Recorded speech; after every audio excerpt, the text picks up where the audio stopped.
Ooh, hello, hello, hello, hello, hello, hello, hello, beautiful people. How is everyone doing? Sorry that I'm a few minutes behind. I had a bit of a sneezing attack. I sprayed something and it's kicking my butt.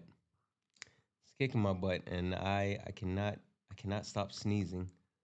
Just trying to get myself together, but I'm here. We're ready. We are ready. Oh my gosh. Guys, tap the screen, share the live. Go ahead and get the likes up. Let's get the likes up to 8,000 likes. We will go ahead and get started here in just a moment. But if you don't mind, send your daily heart. It's only one coin. It'll help boost the live, push us out to the FYP. I'm going to keep resetting. Howdy. I'm going to keep resetting our daily gift goal to these little 1 cent gift goals so we can get more push. And we're going to do all the wonderful things. Tonight is the last night of Late Nights with Santana, where we are digging into toxic masculinity and male fragility. And guys, we have one heck of a lineup for you this evening. So if you are interested in joining the conversation, if you're someone that has not been able to actually join the conversation yet, go ahead and get in the request. We're going to start bringing people up here in just a few moments. But with that being said, hello, Willow Raid. Hello, Jess Raid. With that being said, I'm going to go ahead and crank it up, and we're going to start getting people in here. Let's go. Yeah, this ain't your regular panel. Nah, we speak the truth. Late nights with Santana and Mama Jones watching. Better keep it clean. Let's go. Late nights, truth in the convo. Everybody get a seat at the table. From the block to the books, we mindful. No screaming, just dreams in the Bible.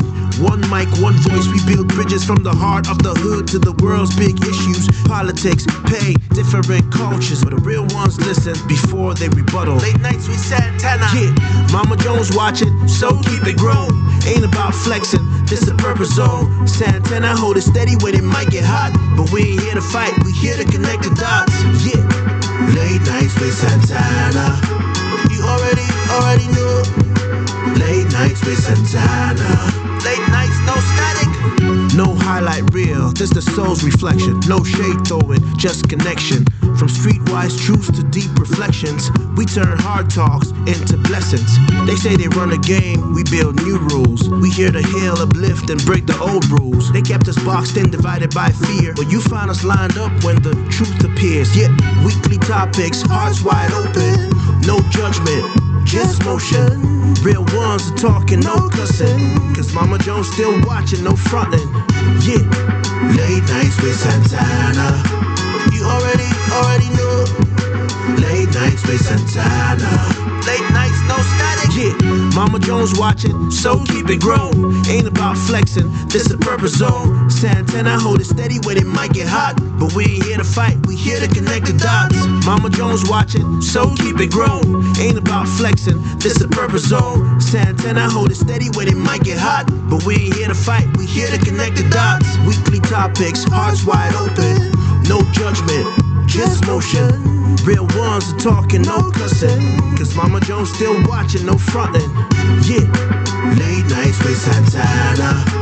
You already know. Late nights with Santana. Late nights with Santana. You already know. Late nights with Santana. Late nights. Late nights with Santana. You already know. Late nights with Santana. Late nights. Hey, welcome in, guys. Welcome in. I hope everyone is having an amazing evening. I am so excited to get started here, guys. It is going to be a wonderful night. As we get in, tap the screen, share the live. We have an amazing panel of people that are coming through here tonight. First and foremost, what up, E? Hey, Santana. Oh man, listen. Yeah, I sprayed something like maybe about 20 minutes ago, and it's Hmm. like still in my nose, and it's just like I literally right before I started live, I had just finally stopped sneezing. It's a whole thing. It's a whole thing. How are you? I'm doing well. How are you? Good, good, good. All right, we have a jam-packed night tonight. I know that we have a couple of different things that we are going to get into, but we have a bunch of friends that are coming through. So I'm gonna go ahead and start letting people up. And again, if you are interested in joining the conversation, please, please, please get in the box. Please go ahead and get in the box. And like I said, we're gonna start rotating people in, and we're you all right, E? Yeah, I'm good. I'm fixing my sound. Ooh. All right. Let's start to get people in here. Let's see here. So boom. And boom. And boom. All right. All right. We have Olive. We have Manda. We have Dan. How are we, guys? Good, thank you. Hi, Santana. Thank you for having me. Absolutely. Absolutely. Welcome in, guys. Welcome in. Everybody has some fun. Hey, Dan. All right. So we are gonna go ahead and get started here. I'm gonna bring a couple of other people in. We're gonna do some quick introductions. Oh, that's who I was looking for. There we go. Hey, Kiana. Hello, everyone. Good afternoon. Well, what's up? It's 8 o'clock for you, so good evening for everybody. Good evening. Good evening. Good evening. All right. All right, guys. Before I bring the rest of the panel in, just really quick, we're gonna hit a couple quick introductions, and uh, I want to actually do kind of a round robin and hear really what you guys want to actually focus on this evening. I know that we have a list of things on the background, and we have had this conversation throughout the week. But I want to know where you guys stand as far as what you're excited about talking about this evening. So, E, gonna start with you, of course, as the co-host. What do you got? Where do you want to go? Because I know we left last night with a cliffhanger, but what are you excited about when it comes to tonight?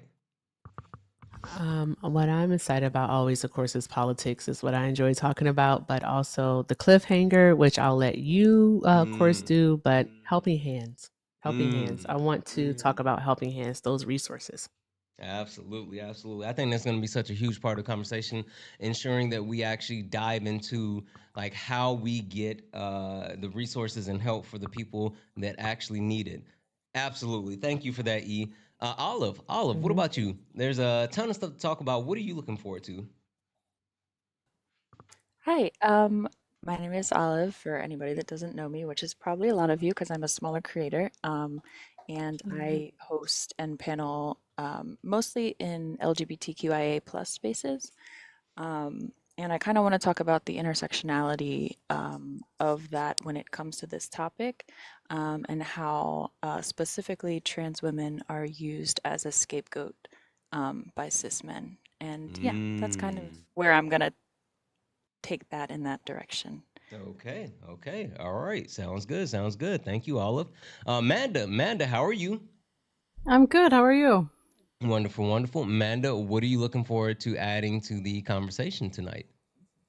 Well, something I think about a lot anyway is that like men who voted for Kamala sometimes just think they're automatically safe, right? Or they're not toxic. But I've experienced on this app a lot of toxicity from men who voted from Kamala or voted for Mm. Kamala, and I've been called all kinds of names because I wouldn't give them space to speak. And I think that's interesting, and sort of like the subtle ways that they can that men subtle ways subtle things men do to add or perpetuate the patriarchy. Yeah, yeah, no, absolutely. Men, if nothing else, they're gonna uphold that patriarchy. So you got it. Thank you so much. Thank you, Manda. Dan, how are you? I'm doing all right. Wonderful, How about wonderful. you? I'm good. Dan, what are you looking forward to speaking to tonight? I want to talk about how toxic masculinity has affected the past three elections, particularly 2016, 2024, and how that has negatively affected both men and women with these results. I also want to talk about how the rigidity of toxic masculinity leads to a lack of accountability. And I think that lack of accountability extends into a lot of aspects of our lives. Yeah, no, I absolutely agree with that. I think that's a key, and we got to dive into accountability. All right, perfect, perfect. Kiana, how are you? I'm doing good. I hope you are. Wonderful, wonderful. Kiana, what would you or what are you excited about speaking on this evening? It's like 50-50 for me. So I really, really like the intersectionality topic and collateral damage, as well as men and their emotions. Like that's two big ones for me. So either one of those topics I'm really excited about. Absolutely, absolutely. All right, perfect, perfect. Listen, all right, we're gonna go ahead and bring a couple more people in here, and throughout the night, not only will I have my special guests rotating in and out, but I will also have different people within the community. So if you are interested in actually joining this conversation, please, please, please go ahead and request that. One thing that I feel like I need to give a disclaimer of prior to bringing people in, because that I think there was a little bit of a misnomer for people when they came in last night and they thought it was a debate, right? E, like we had a couple people Yeah. that came in kind of hot and they thought they were going to go back and forth. Yeah, we're not doing that. Exactly. It's not a debate. Tell them what we're doing, E. We are having a panel discussion, is what we're having. Open discussion about male fragility and toxic masculinity. So we are going to be listening to each other. We're not going to be over talking. None of those debate bro things, because that's not what we're doing here tonight. So, as I like to say, everyone, let's keep it cute or keep it on mute. Absolutely. Absolutely. All right. So let's go ahead and get a Oh, couple. also Mhm. before you start, I didn't do my thing because I was trying to fix the song. But hi, Amanda. Hi, Dan. Hi, Key. And Olive. It's nice to meet you, love. Okay. There we go. All right, we're going to bring a couple more people in here, and then we're going to not only get into the topic of conversation, but there's a couple of other things I want to hit, and then we'll really go ahead and start to flush out the conversation. So, again, if you are interested in joining the conversation, go ahead and request up. We will be bringing additional people in here.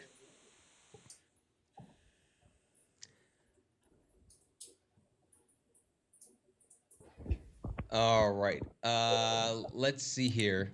Um, do, do, do, do, do, do, do, do. All right. Let's start with David. David, how are you? Fine. Wonderful, wonderful. David, so welcome into the panel. Just really quick, taking a look at the background. What brought you into the conversation? What are you looking forward to speaking to most this evening? Um, the fact that men are fragile. How? Because most men are pro-life. If you are pro-life, you're not fragile. Okay. Hey, David, you know this isn't a debate, right? You know. Okay. Okay. Yeah. Just making sure you Didn't understand that. hear? Making sure you understand that before we go too far. All right. Give me a second here, David. Dano, how are you?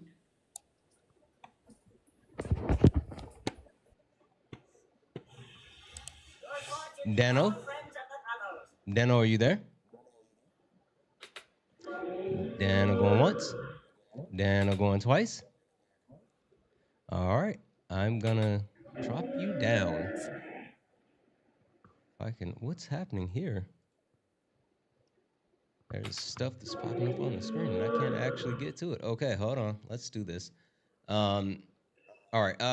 Reggie, how are you? Oh, well, it's Reggie as well. Okay. That is awesome. That is absolutely awesome. All right.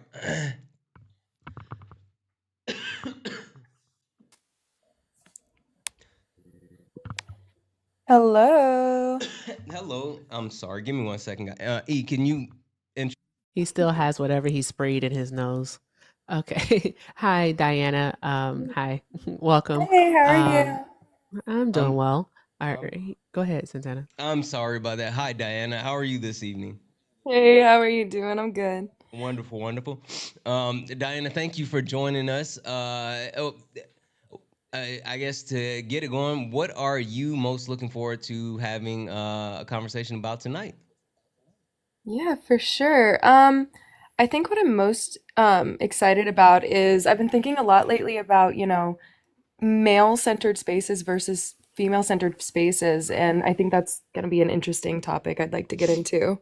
Absolutely, absolutely. That sounds wonderful. And last but not least, Mark. Mark, how are you? I'm doing all right. How's everybody doing today? Wonderful, wonderful. Mark, Hey, Mark. Mark, what are Hello. you looking forward to talking about this evening? I really like. I'm leaning towards men and emotions.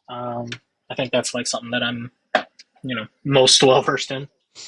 Being a Absolutely. man and have emotions. Absolutely, absolutely. All right, wonderful, wonderful. We're gonna go ahead and get into it. Really quick before we get started, just a quick reminder, and I want to make sure that I continue to harp on this, guys. For those people, because I know there's a lot of people that are here that aren't necessarily used to this space, or they may be a little bit confused because they've only seen me doing, debates or whatever the case may be. But this is Late Nights with Santana. What that means is that we are here for, like Erica said, a panel discussion. This is a civil conversation where we are not here to debate, but more than anything, this is a safe and friendly community. What does that mean? That means we don't deal with any of the isms, racism, sexism, classism. We also don't deal with any of the phobias, homophobia, transphobia, none of that. We don't play that on the panel nor in the chat. Speaking of the chat, please, please, please be mindful. Caps are for mods. Please do not use caps. It'll draw my attention away from the panel into the chat, and we want to make sure we're able to actually have this conversation on the panel. Now, guys, a couple of the really quick things, super important things that I want to bring everyone's attention to. Um, Not only are we here to have the conversation around uh, uh, toxic masculinity and male fragility, but we're doing this for a wonderful cause. What cause are we doing this for? Boom! There we go. We are taking up donations, and we have done so for the first two nights. This is night 3 of donations. Any and every donation sent to the pay link, Cash App, PayPal, Venmo, Santana Speaks for You, Santana Speaks for You will be going to two different organizations. First one is Movember. Movember is an organization that actually. All right. Who's off mute? I got feedback. Are you cutting out? I don't know. Someone. Okay, someone. There it is. I don't know who's off mute, but I had feedback for a second. All right. Movember. Movember is a organization that deals with men's mental health, and we also are taking donations, and we're gonna be donating to RAIN, which RAIN is an organization that supports those people who are survivors of DV. So again, any and every dollar that you donate, Cash App, PayPal, Venmo, will be going towards those two different causes. Now, just an FYI, night 1, we were able to raise $551. Night 2, $320. So tonight, guys, not gonna hold you. Not gonna hold you. I want to do at least 600 tonight. I want to do at least 600 tonight. There's already almost 600 people here. So if everybody just send $1, we can get close to that. We are really, really, really trying to do something special. And again, every single dollar that you send to the pay links, YouTube, I love you. But if you send a super chat, it's for your boy. But if you send Cash App, PayPal, Venmo, we will be donating that over. And of course, we will be posting receipts because transparency is important. Not only are we looking to actually raise money for those two wonderful causes, but we are also looking to make sure that we provide resources for those people that may need help. So throughout the night, we will continue to actually bring this to your attention. If you are in crisis and you need support, you can always dial 988. If you are a veteran, you can select option 1. and you can get direct support that way if you are in crisis. Also, if you're someone that is a victim of DV and you need support, the National DV Hotline is available 24/7, 1-800-799-7233. RAIN.org also has a chat function if you are interested in reaching out if you don't have the ability to actually speak. You can utilize the chat function. And for those people that are part of the queer community, the Trevor Project, if you need support, if you are in any type of crisis and you're a part of the queer community, you can reach out to the Trevor Project. They have a bunch of different ways that you can actually contact them. So we will continue to actually make sure that we give you these resources throughout the night, because we are not only here to have this conversation, but we are here to support wonderful causes and also support you. Now, with that being said, let's get into it.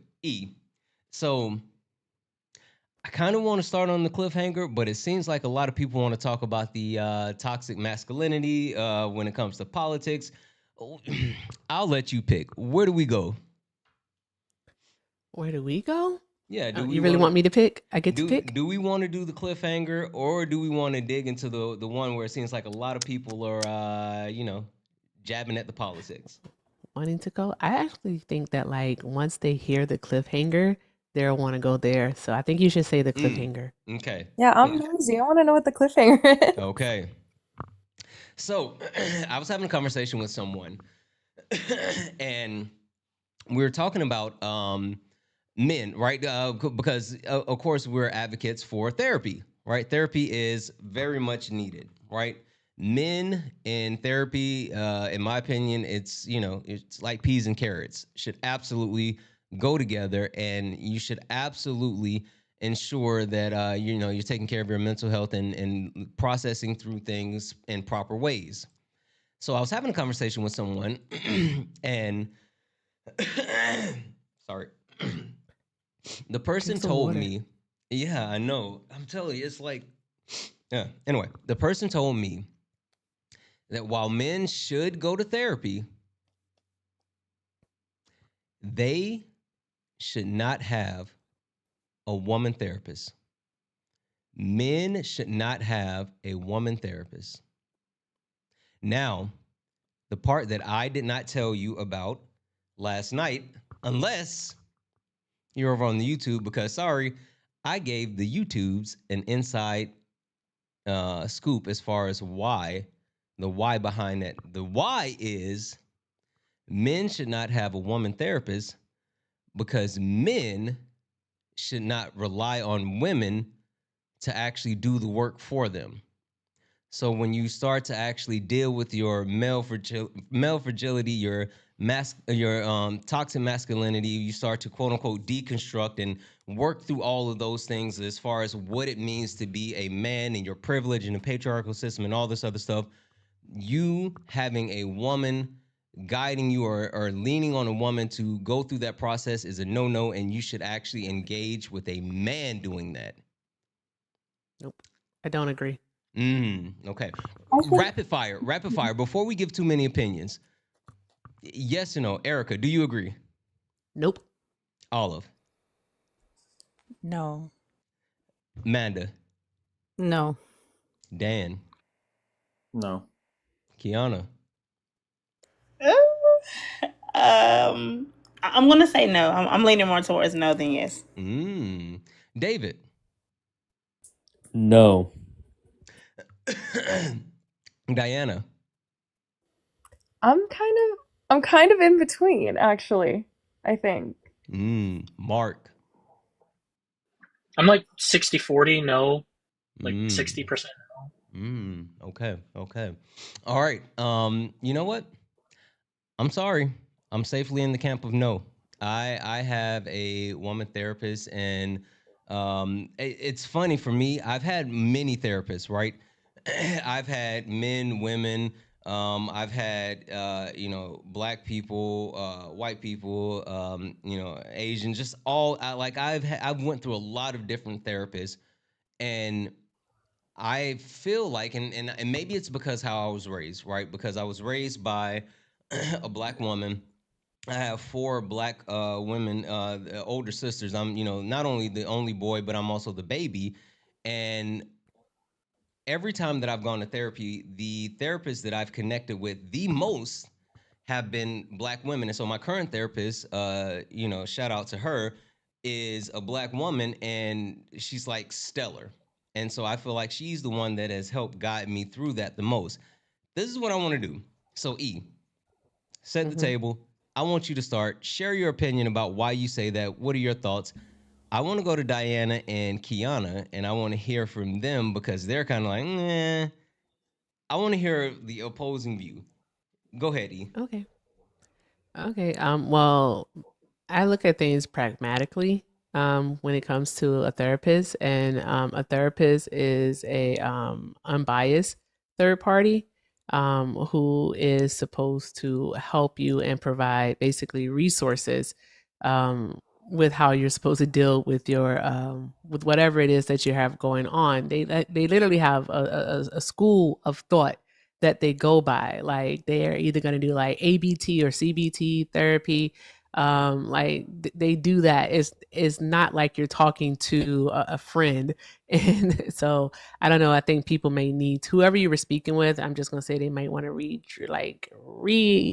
examine how it was they were looking at therapy, or how to find a therapist. But also, additionally, it kind of be like saying that a Black person shouldn't have a white therapist.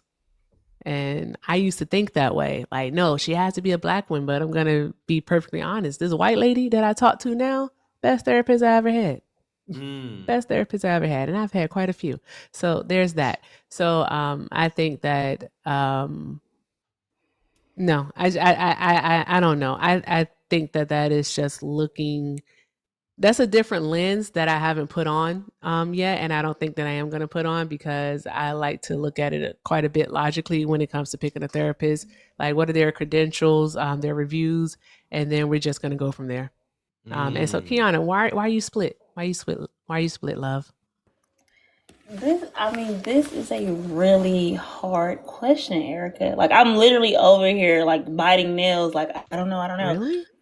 Yes, Why? I'm really torn because it's like one part of me is like, okay, I can see it from the perspective of we are alleviating women from trying to solve, men's problems, and kind of giving it to men to kind of figure out in the mental health department where they can improve without the help of women carrying that burden.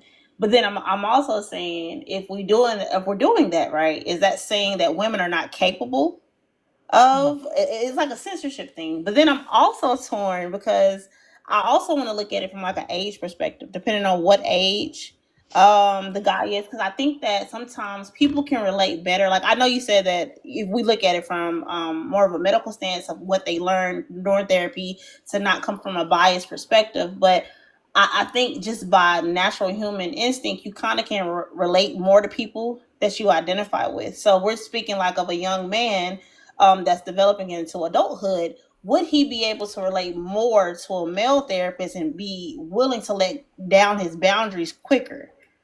So I'm just torn. I think it can go both ways, but that's why I said I'm more so like 70 no and 30 yes.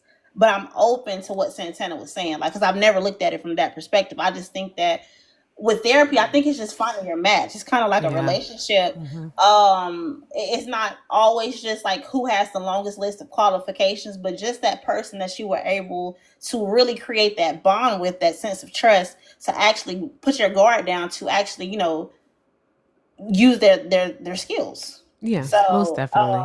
I think I've never thought of it like on the gender aspect. Like, that's never crossed my mind. So it was like a really different question to ask. Yeah. Yeah. Okay. No, I Do was you just want gonna to say rebut it? I completely agree. I think that's interesting, and I hear you. I I don't want to say too much. You're right, but I agree. Like, find your match. Diana, what about you? Why are you So, where you are? so on like a pragmatic level, I don't see an issue with it. I don't see an issue with well, I mean, like on like a like other level, I'm like, men caused most of men's problems, so men should be the one to fix it. But also, I do have the hot take of I think that men, like, it is a necessity in men's life to have a woman somewhere critiquing him. Like, to be a productive member of society. I have that hot take. Um, so I'm leaning towards no, I don't see an issue with it. But yeah, I can understand why someone would be like, no, it's not a woman's problem to fix. You know what I mean? I think I think though that when it comes to picking a therapist, and if you're specifically looking for one of the same gender as you, what ends up sometimes happening is confirmation bias.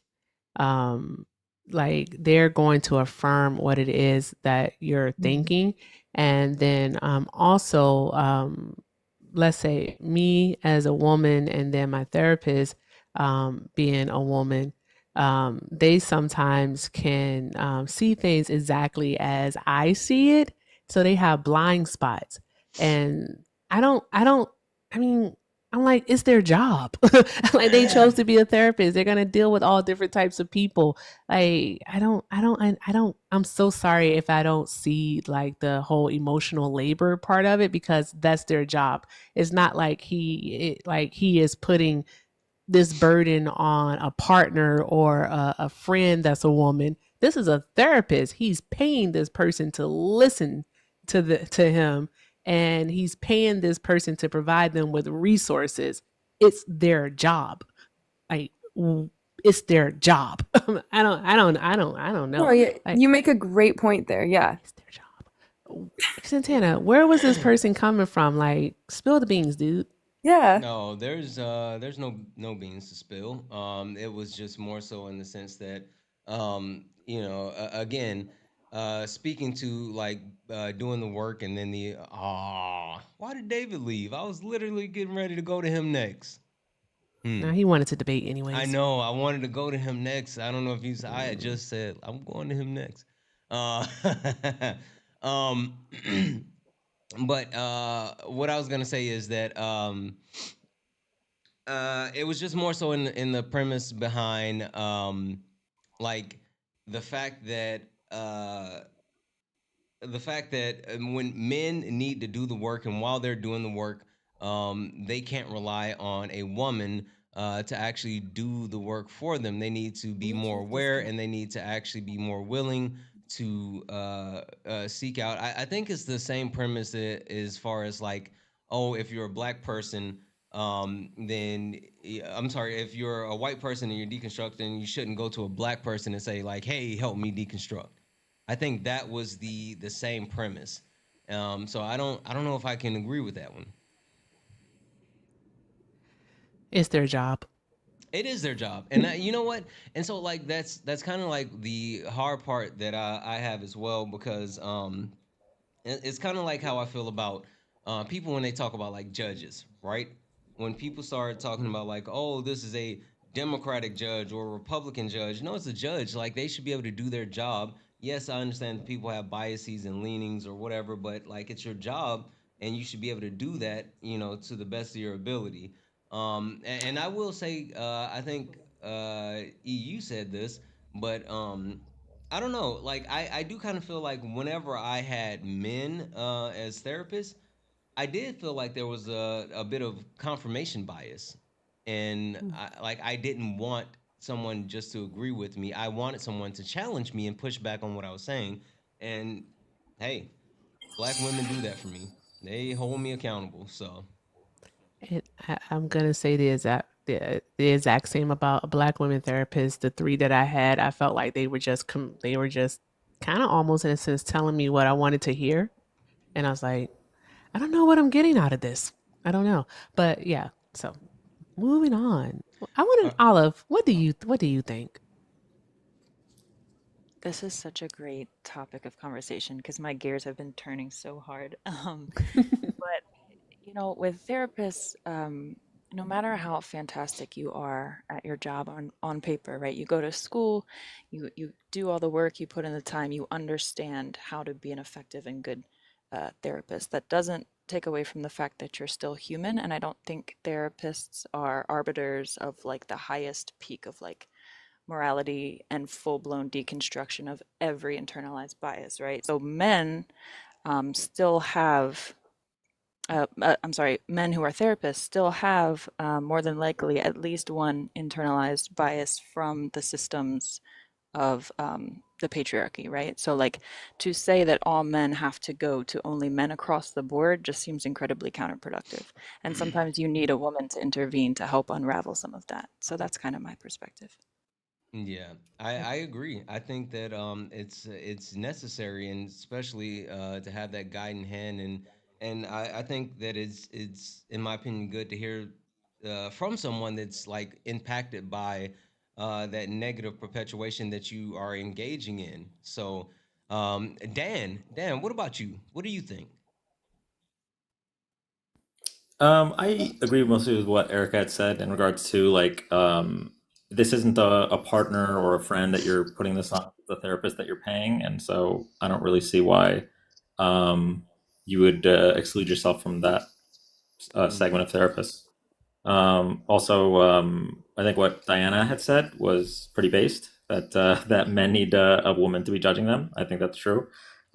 We really need we're kind of cooked in general, and I think women writing the course sometimes is where we need to go to actually find introspection and grow.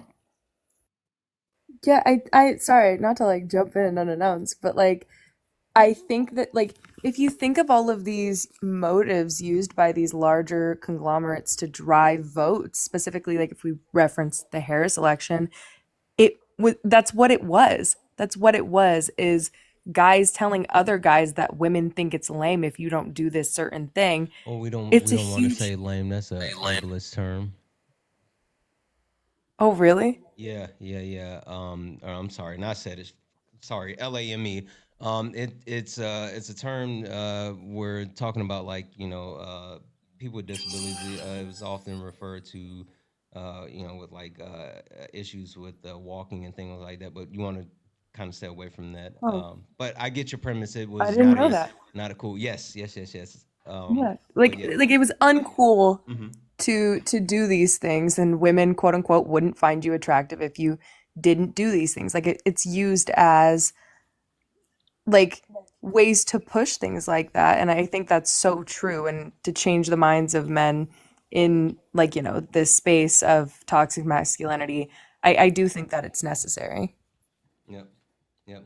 I want to hear from Mark as well, and then I want to, of course, introduce a new person on the panel, and then we're going to keep moving this conversation forward because we got a ton to get into, and then we got more people we want to get to, all this other stuff. Mark, final word. What do So you say? I mean, like, so that's why I was like 60-40 is because like 40, like I get it, like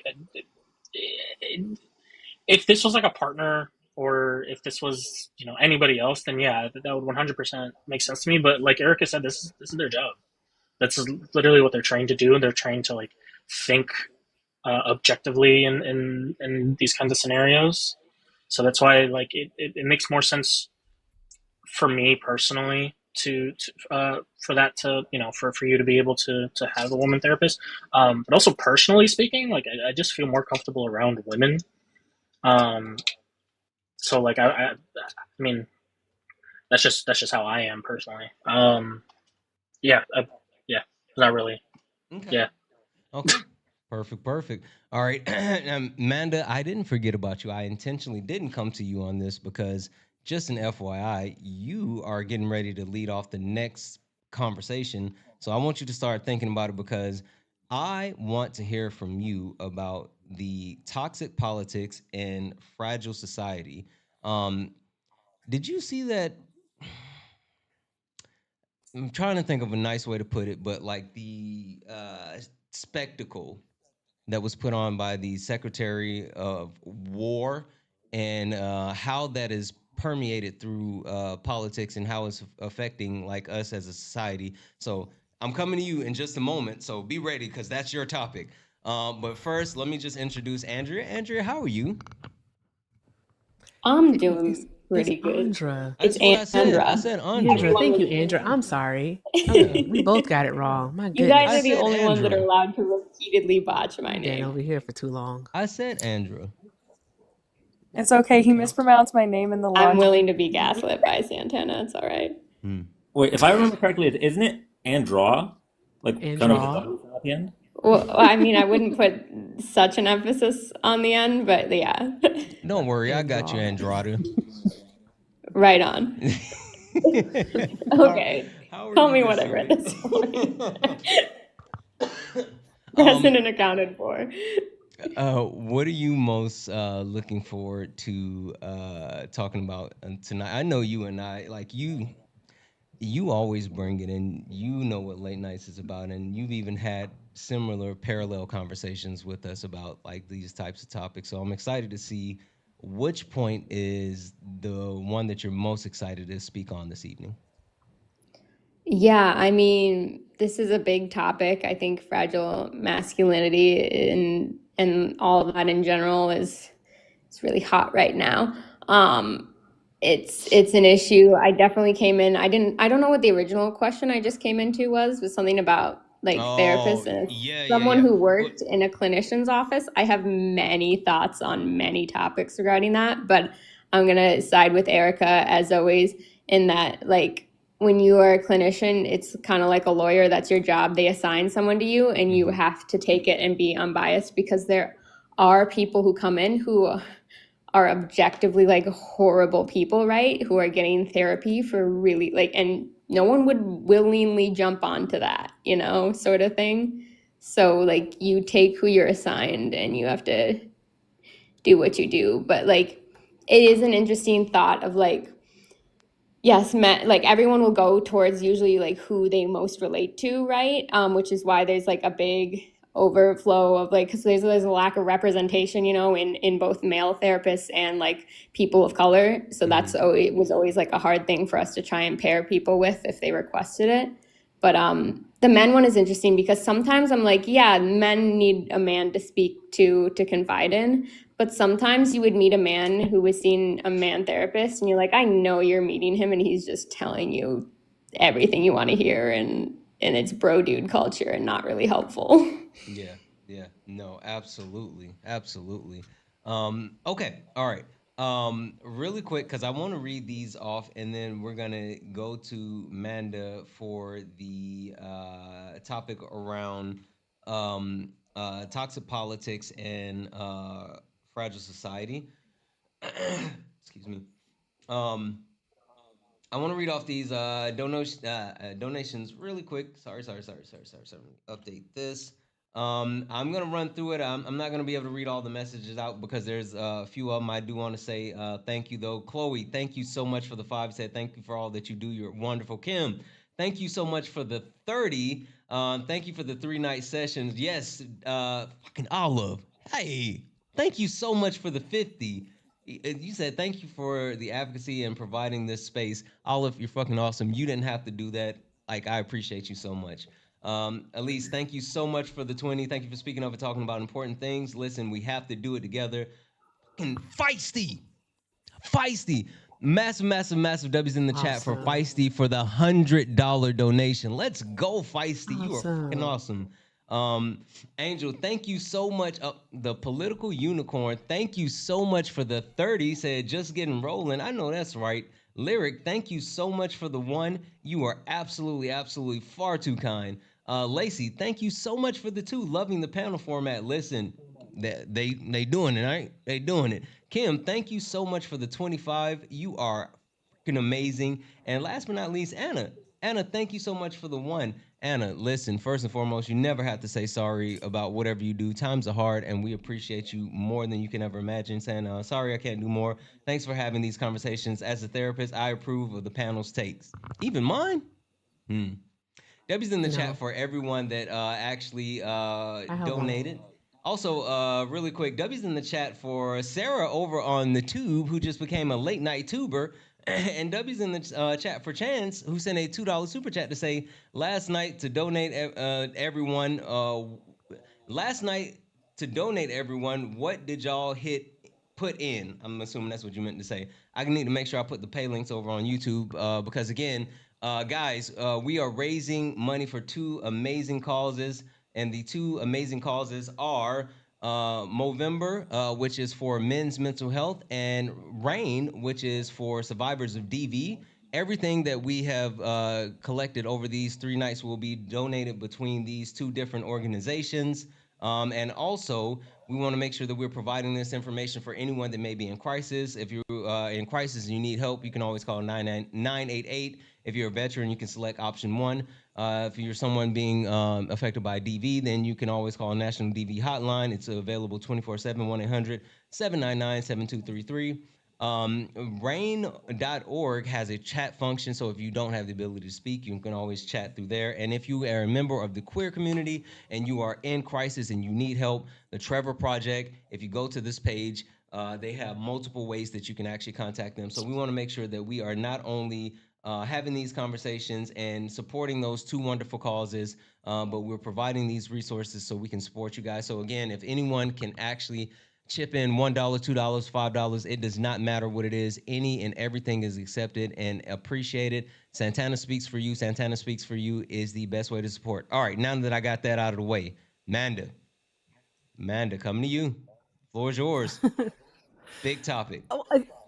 Yeah, right. I think the first thing I thought of was like the far right wing groups like the Heritage Foundation and the decades of work that they've done to red pill young men.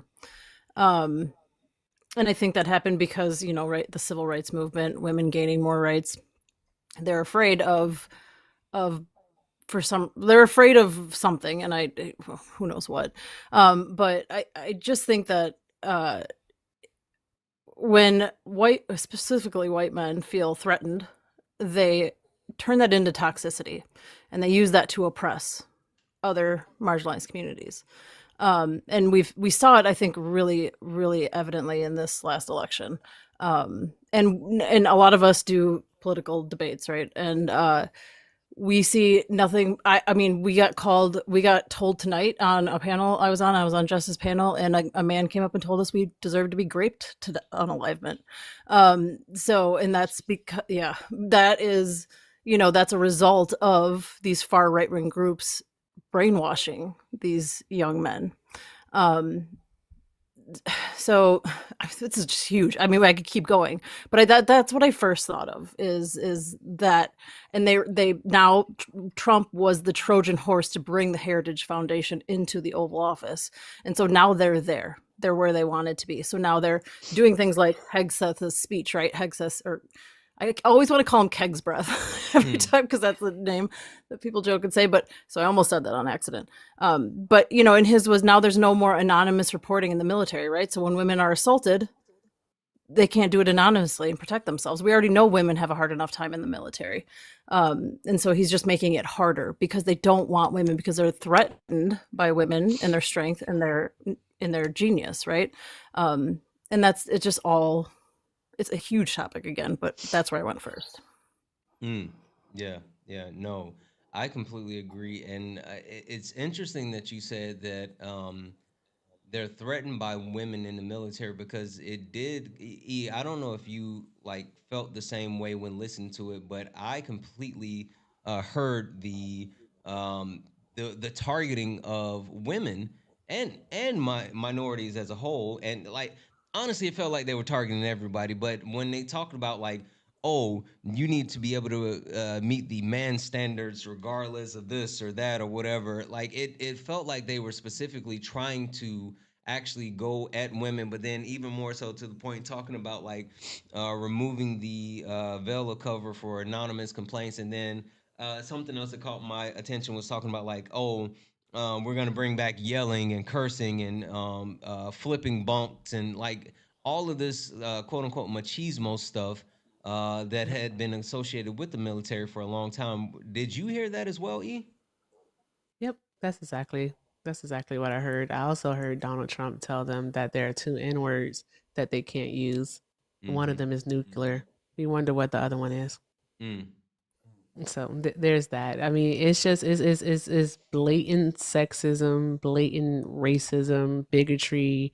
It's blatant all of the bad things, and they are wanting to push out everyone who doesn't fit their mold, which is white, cisgendered, and male.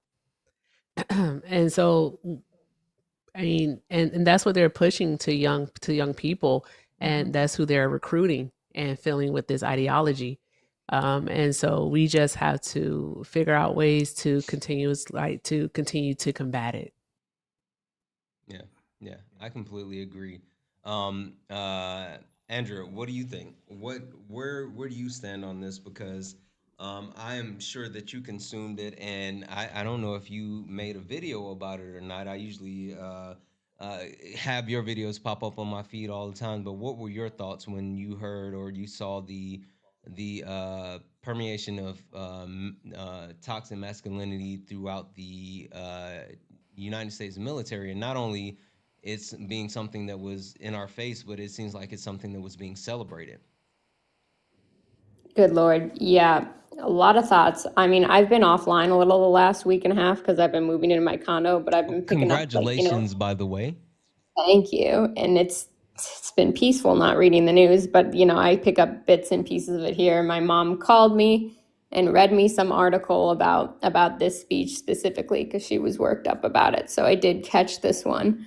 And it's insane, and it's just like one. I mean, it's obvious that Pete is struggling with a number of things, so he's kind of in a manic episode, and that's all compiling on to him just losing it and going off like this. But yeah, like, it's just these small men who clearly must feel so small that they have to pretend to be big and powerful.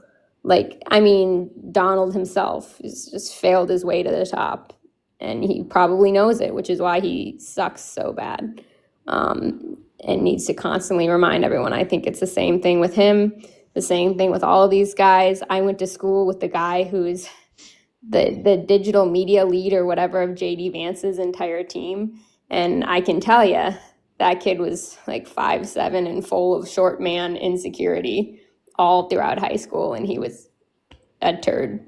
And I think that's a good way to describe all of them. Like, they're all just taking out whatever on everyone else. That's that's an interesting perspective. But I do want to pass it on to Kiana, because I did see your hand raised in the chat. Kiana, what did you want to add? So I definitely want to dive into the toxicity of politics today.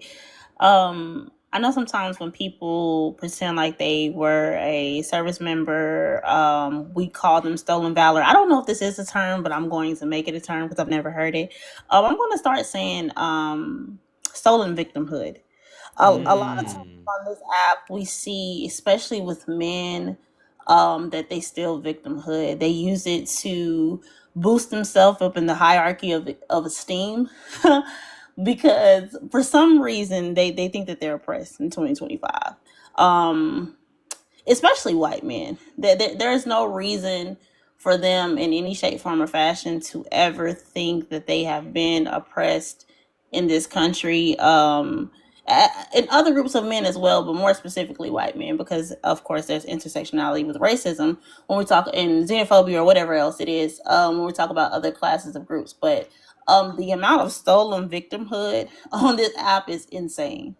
So that is extremely toxic on this app, especially when we're talking about politics, which makes them extremely violent, aggressive, and all of the bigotry that we have to endure, especially as women on this app.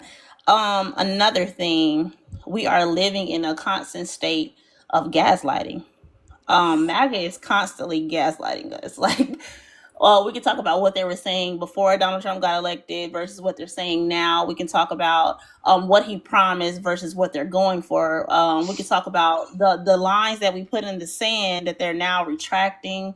It's a lot of gaslighting, telling us that we're not seeing the clear fascism that's occurring in this country, that we're just, fear mongering. So yeah, like, just to wrap that all in, it has become extremely toxic to be on the political side.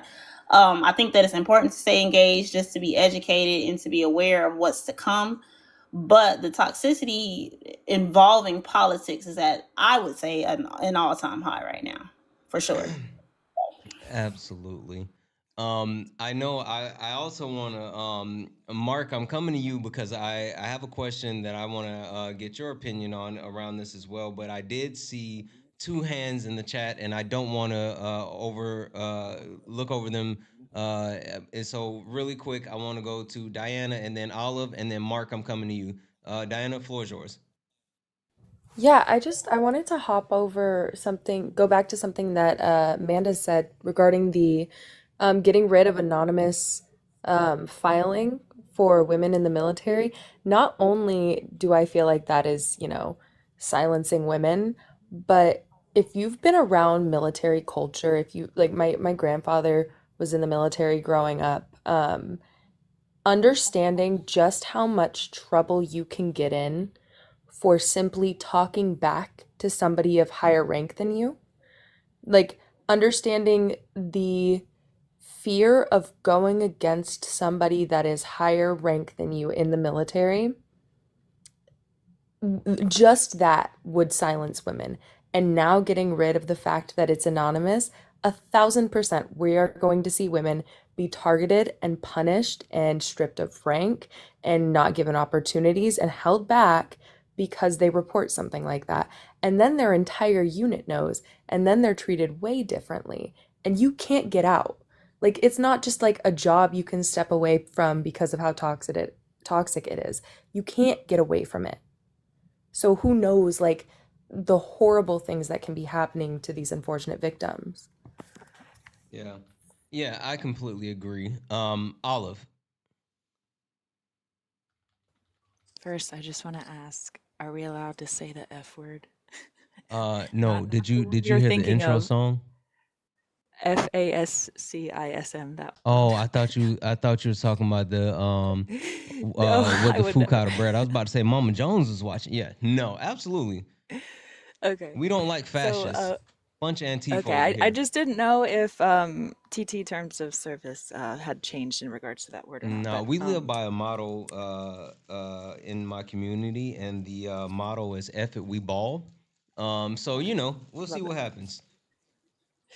Okay, what I was gonna say directly relates to toxic politics and fascism, but it's not like super duper quick. So if you want to go to Mark first, I can wait. Oh, okay. Yeah, really quick then. Mark, so sticking on that same topic, because there's a lot of people that said a lot of different things that struck a chord when it came to like the conversation. And I want to read this. I'm gonna get to the other donos as well, because I got a lot of thank yous, but this like it triggered a response in my brain, and I want to hear what you think about this because I like when I heard him say it, I knew that. Not gonna say the name because they're in the military. Said, but this is so scary. And this is so scary. But also the Beardo comment was directly impacting black men in the military.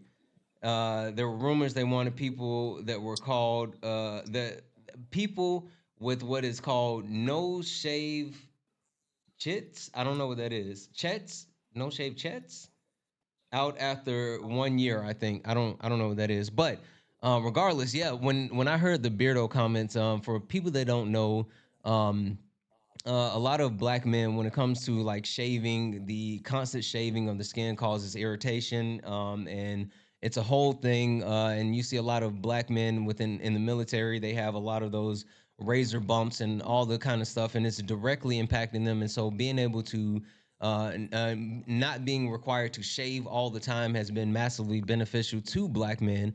And going back to a policy where you were shaving constantly is very harmful. Mark, what do you think about that? I think that that's very very targeted towards people of color Mm-hmm. because just the way the hair grows, Mm-hmm. that's obviously um, affecting them directly. Um, I lost my train of thought while I was talking. I'm sorry. No worries. Sometimes I start a sentence and I don't know where it's going. Yeah, that's what happened to me just now. But I just I mean, it's really messed up. It ain't cool. But yeah, I mean, I mean, that's really all I can say to that because I don't really have much knowledge when it comes to like the military aspect of things. Yeah, no, for sure. But I do know like having facial hair is like a big deal with when it comes to toxic masculinity. Um, because I mean, growing up, my hair grows fast, and they're like, "Whoa, man! I wish I was like that. I wish I was the same kind of way that men talk about how many like what's in their black book. I don't know how to make that sound nice. And I think it stems from a place of like purpose, where um, mainly talking about like young men, very like 18, 17 in the red pill space. I think it stems from a place of purpose where they don't know where they're going to be. They don't know what they're going to do. They don't know anything like that. And these like red pill guys, name who you want, but bringing it into politics, yeah, MAGA kind of also fills into that space. They kind of give them like a purpose. They kind of give them like marching orders in a sense. And I think that's where it comes from a lot. And if you look at that to like the nth degree, you get people like Pete Hegseth, where it keeps going and then it just spirals into this giant, monster that's, controlling and doing all that stuff.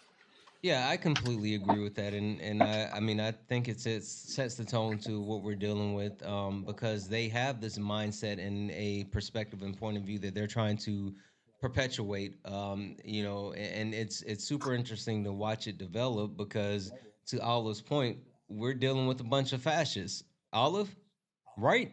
Floor is yours. Yeah, so in my participation in debate talk spaces, I typically host LGBT topics. And I don't want to divert from the topics on the panel by bringing this up, but I do think that this directly relates to toxic politics as well as the intersectionality of toxic masculinity. So I just have a few points here. Of the 9 total, generally recognized tenets of fascism, the 8th one in particular is scapegoating and exclusion, right? So trans women are one of the main current scapegoats, considered like the internal enemy. And I only say trans women, right, exactly. I only say trans women in particular because for whatever reason, you never hear people complain about trans men for the most part, right? So trans women are one of, a few subgroups that are blamed for all the problems in this country right now. And I think this is literally just cis men escaping from their own accountability because 93.8% of all SA cases are perpetuated by cis men, and 0.95% of the population is trans, meaning trans women is even less than that. It's roughly 0.31% of the population. So, as this tenet of fascism, we find one of the smallest, most vulnerable groups to use as this scary, terrifying thing, when in reality, they are not perpetuating any substantial harm in the slightest. That's not saying that they can't, but it's, they're not perpetuating harm because of their gender identity. So I just find it very interesting that of all the random, niche minorities that we could pick on, we choose trans women to make an absolute scene about.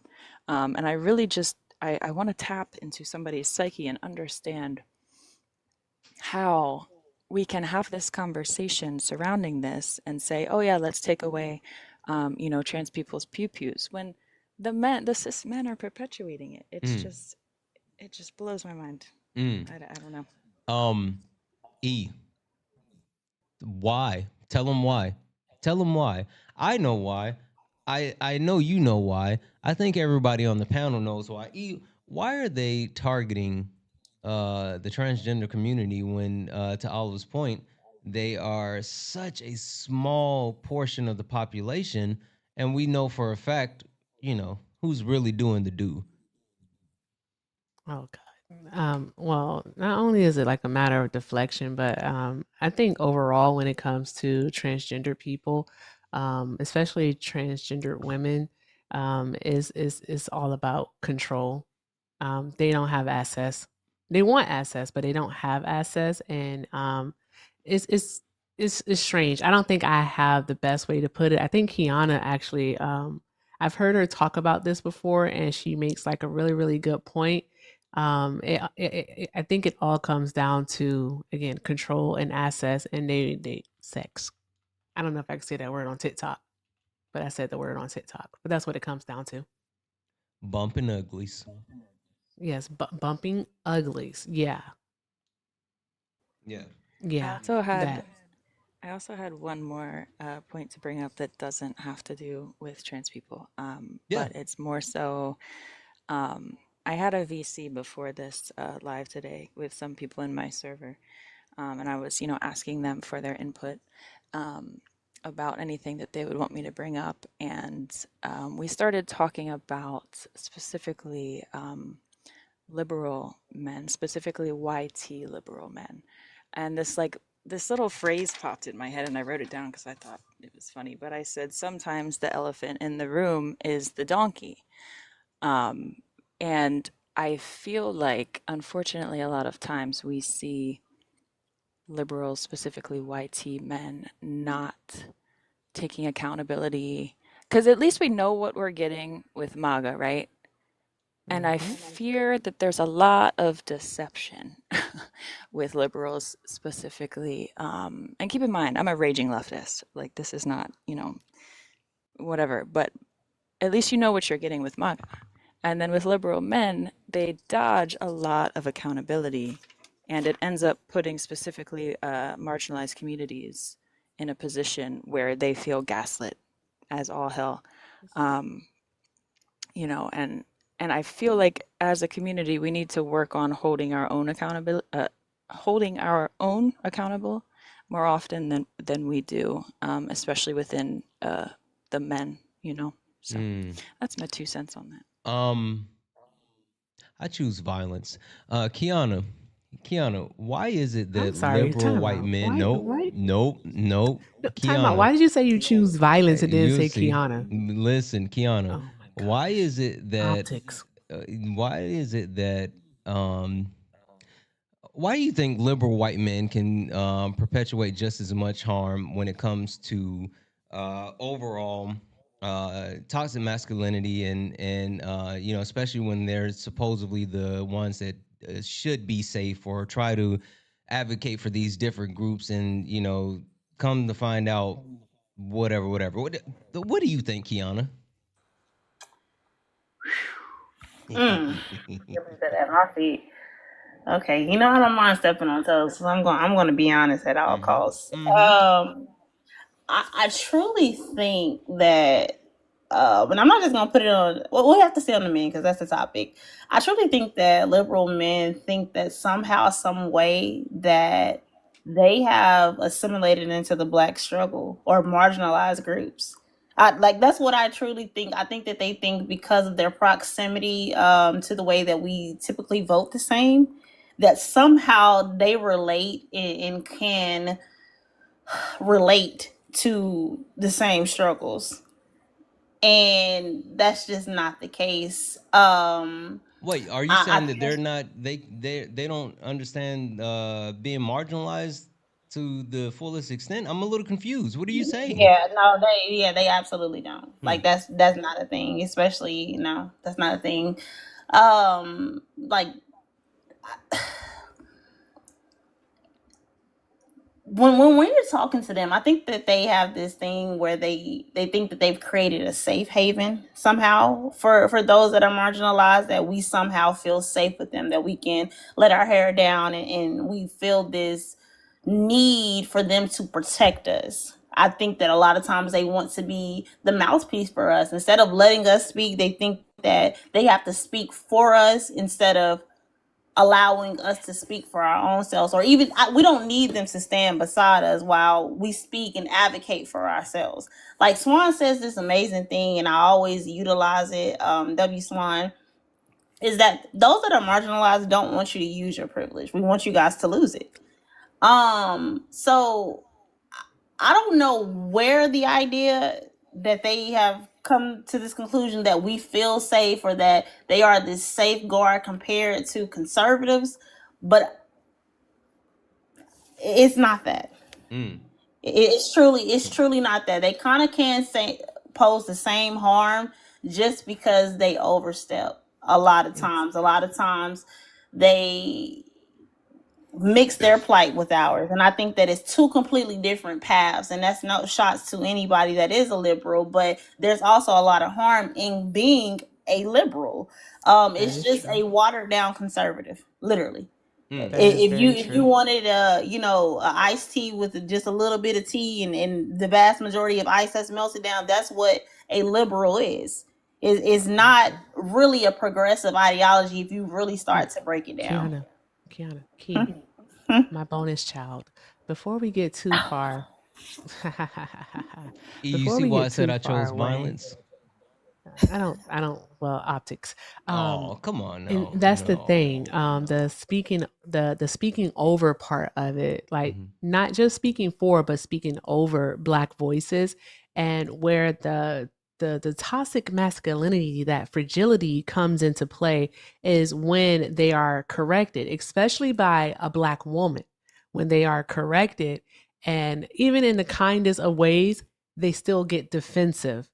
You know, that aggressiveness comes out to play, and we see it. And so, like, whether you're conservative or you're liberal, no matter how you identify, at the end of the day, you still are a male. You still identify as a man, and in doing so, you exhibit those traits that you really do need to like unpack and ask yourself, why am I reacting this way just because I'm being challenged?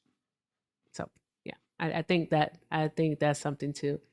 That was me choosing kindness because that wasn't violent at all. It kind of was. But yeah, I want to pass it to Diana because I saw your hand in the chat, Diana, and you raised it a few times throughout the conversation. So, which piece did you want to add on to? So Santana knows this. I have a little bit of a inside perspective on liberal men.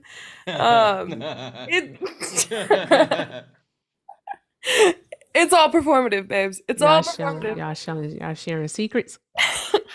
Not on live. Not on live. I don't need to bring all that back up. It was a lot. It was a lot. Long time ago. Yeah. Long time ago. God, what a time. Holy smokes. But it's all performative. It really is. It's all performative.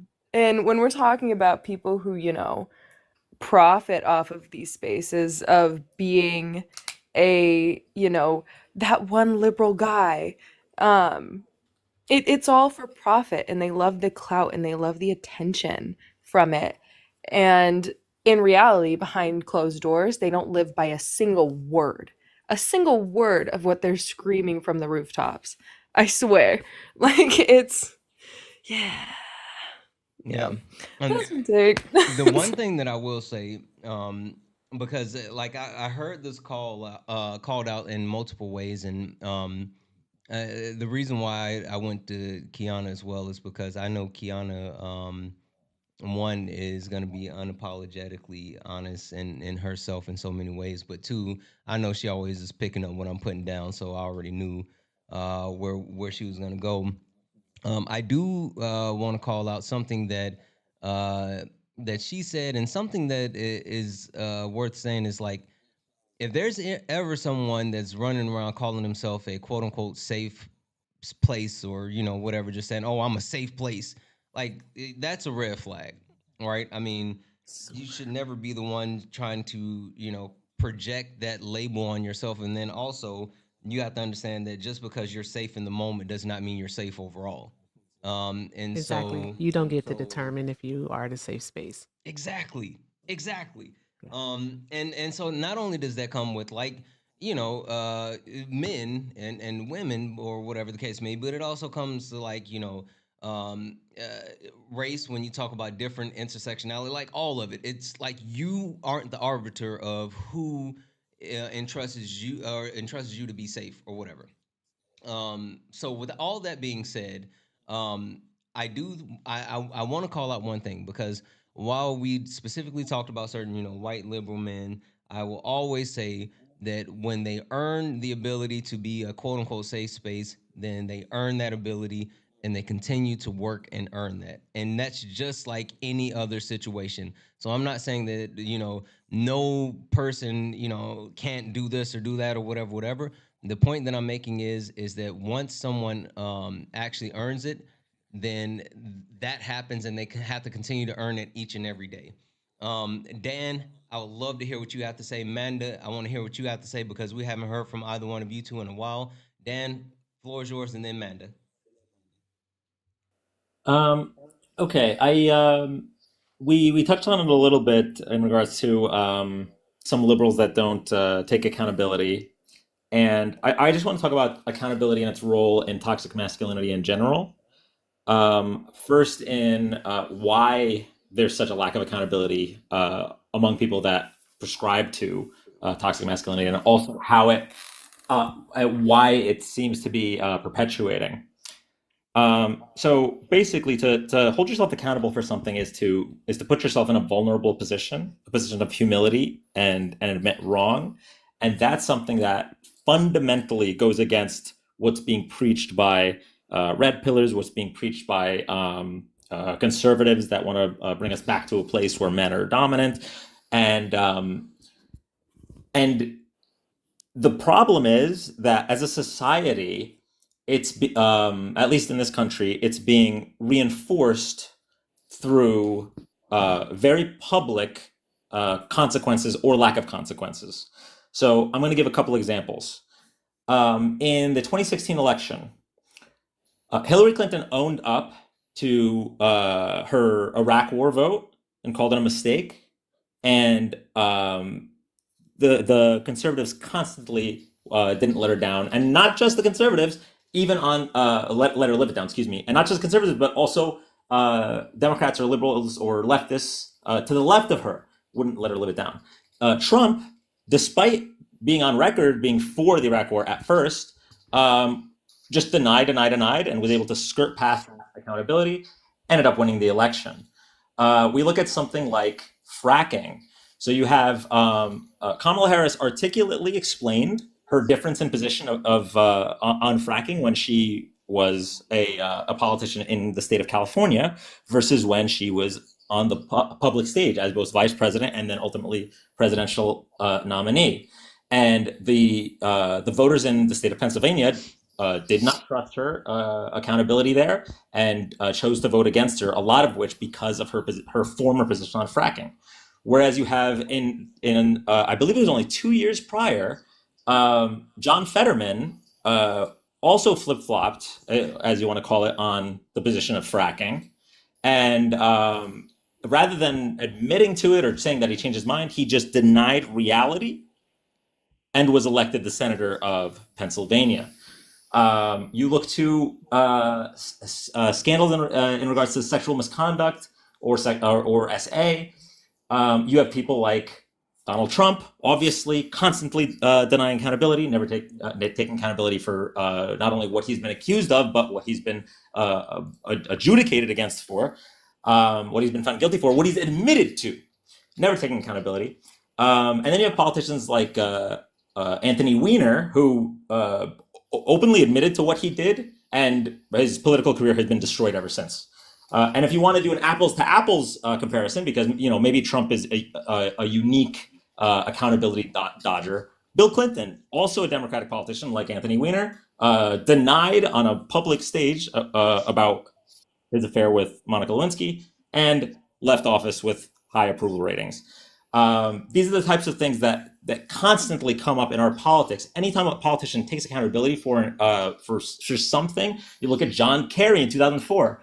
Just stated that he voted in a different way because of a nuanced reason for voting this way and then this way, and Bush was able to win the election solely on that. So not only does toxic masculinity preach a lack of accountability, but the results of it are kind of a self-fulfilling prophecy, because if you're seeing on these very, very public stages, taking accountability means I've lost, and not taking accountability seems to mean I win, then people that, and in this case we're talking about men usually, but people in general will never break out of that cycle. Will never find the introspective needed to grow as a person, and that's what you need to do when you want to take accountability. I completely agree. You did that, um, Dan. he did. I just hate that he stopped like right after I bit into my shortbread cookie. Um,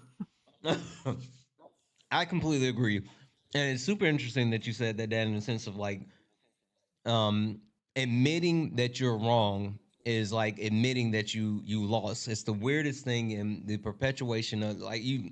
Holy smokes, 10 out of 10, no notes. Um, Manda, I want to come to you, and then we have Kay. Kay has something that she's gonna cover, and also before Kay gets into it, I want to read off all of the thank yous because the donations you guys are going freaking awesome. So Manda, I'm gonna read off these donations, then coming to you, Kay. Sounds good.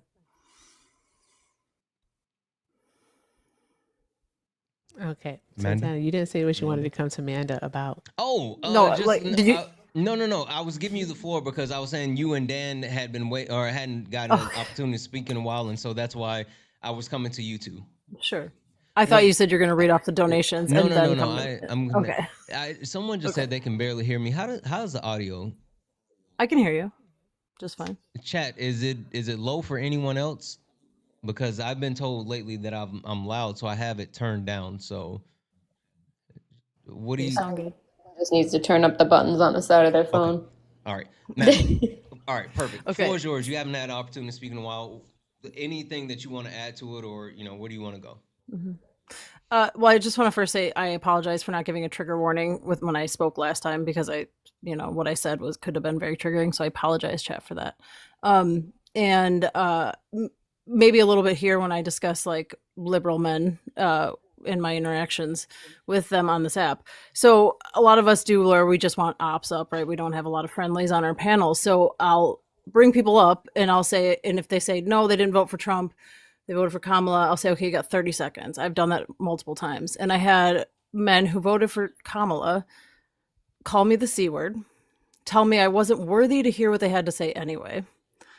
And they just berated the women on the panel because I hurt their feelings somehow. And that's happened multiple times. Those are just two. It's always the feelings. Yeah, those are just two examples. Um, and I think about like what Olive was saying about how transgender women especially are the boogeyman for the right now. And we always think of the right as the ones that are using them. But what about what like Gavin Newsom said, right? Like everybody's forgot that he said shitty things about transgender people playing in sports. So but we just forgot about it and we're letting him get away with it because he's standing up to Trump. Who cares? He still did the wrong thing. He still did something very harmful that's just perpetuating the red pill movement, right? So I think we as a collective need to hold people like Gavin Newsom responsible. Like if you want to run for president, if you want to do this, you got to fucking say you're sorry for what you said and make up for it. But So doesn't that speak directly to what we were talking about earlier about certain, yeah, white liberal men where yeah. they pretend that they can actually connect with those marginalized groups, but then when it really comes down to it, they don't have that actual experience and that real connection. And they prove who they are. Like Gavin Newsom is the Yeah. perfect example because like I know a lot of people felt like they could get behind him, and then he had those comments, and it was like, what the fuck are you talking about? But now, Yeah. People are kind of like, okay, Language. yeah, holy smokes. E, watch your language. You don't curse on here, E. My mom is listening. Sorry about that, Amanda. I don't You know know why what? she did that. I don't get paid enough for this. I've heard a few of my transgender friends say that if he runs for president, if he's the candidate, they're going to hold their nose and then move the fuck out of this. Oh, sorry, I just did it too. I apologize. I'm sorry, Mama Jones. I'm sorry. Oh my goodness, Kay, stop! I know. Kay, why would you do that, Kay? Holy smokes! But they'll hold their nose and vote, and then run out of move out of the country. So, and they shouldn't have to do that. They shouldn't have to. That shouldn't be forced to hold your nose and vote for somebody. I know no candidate's going to be perfect, but what he did was egregious. So,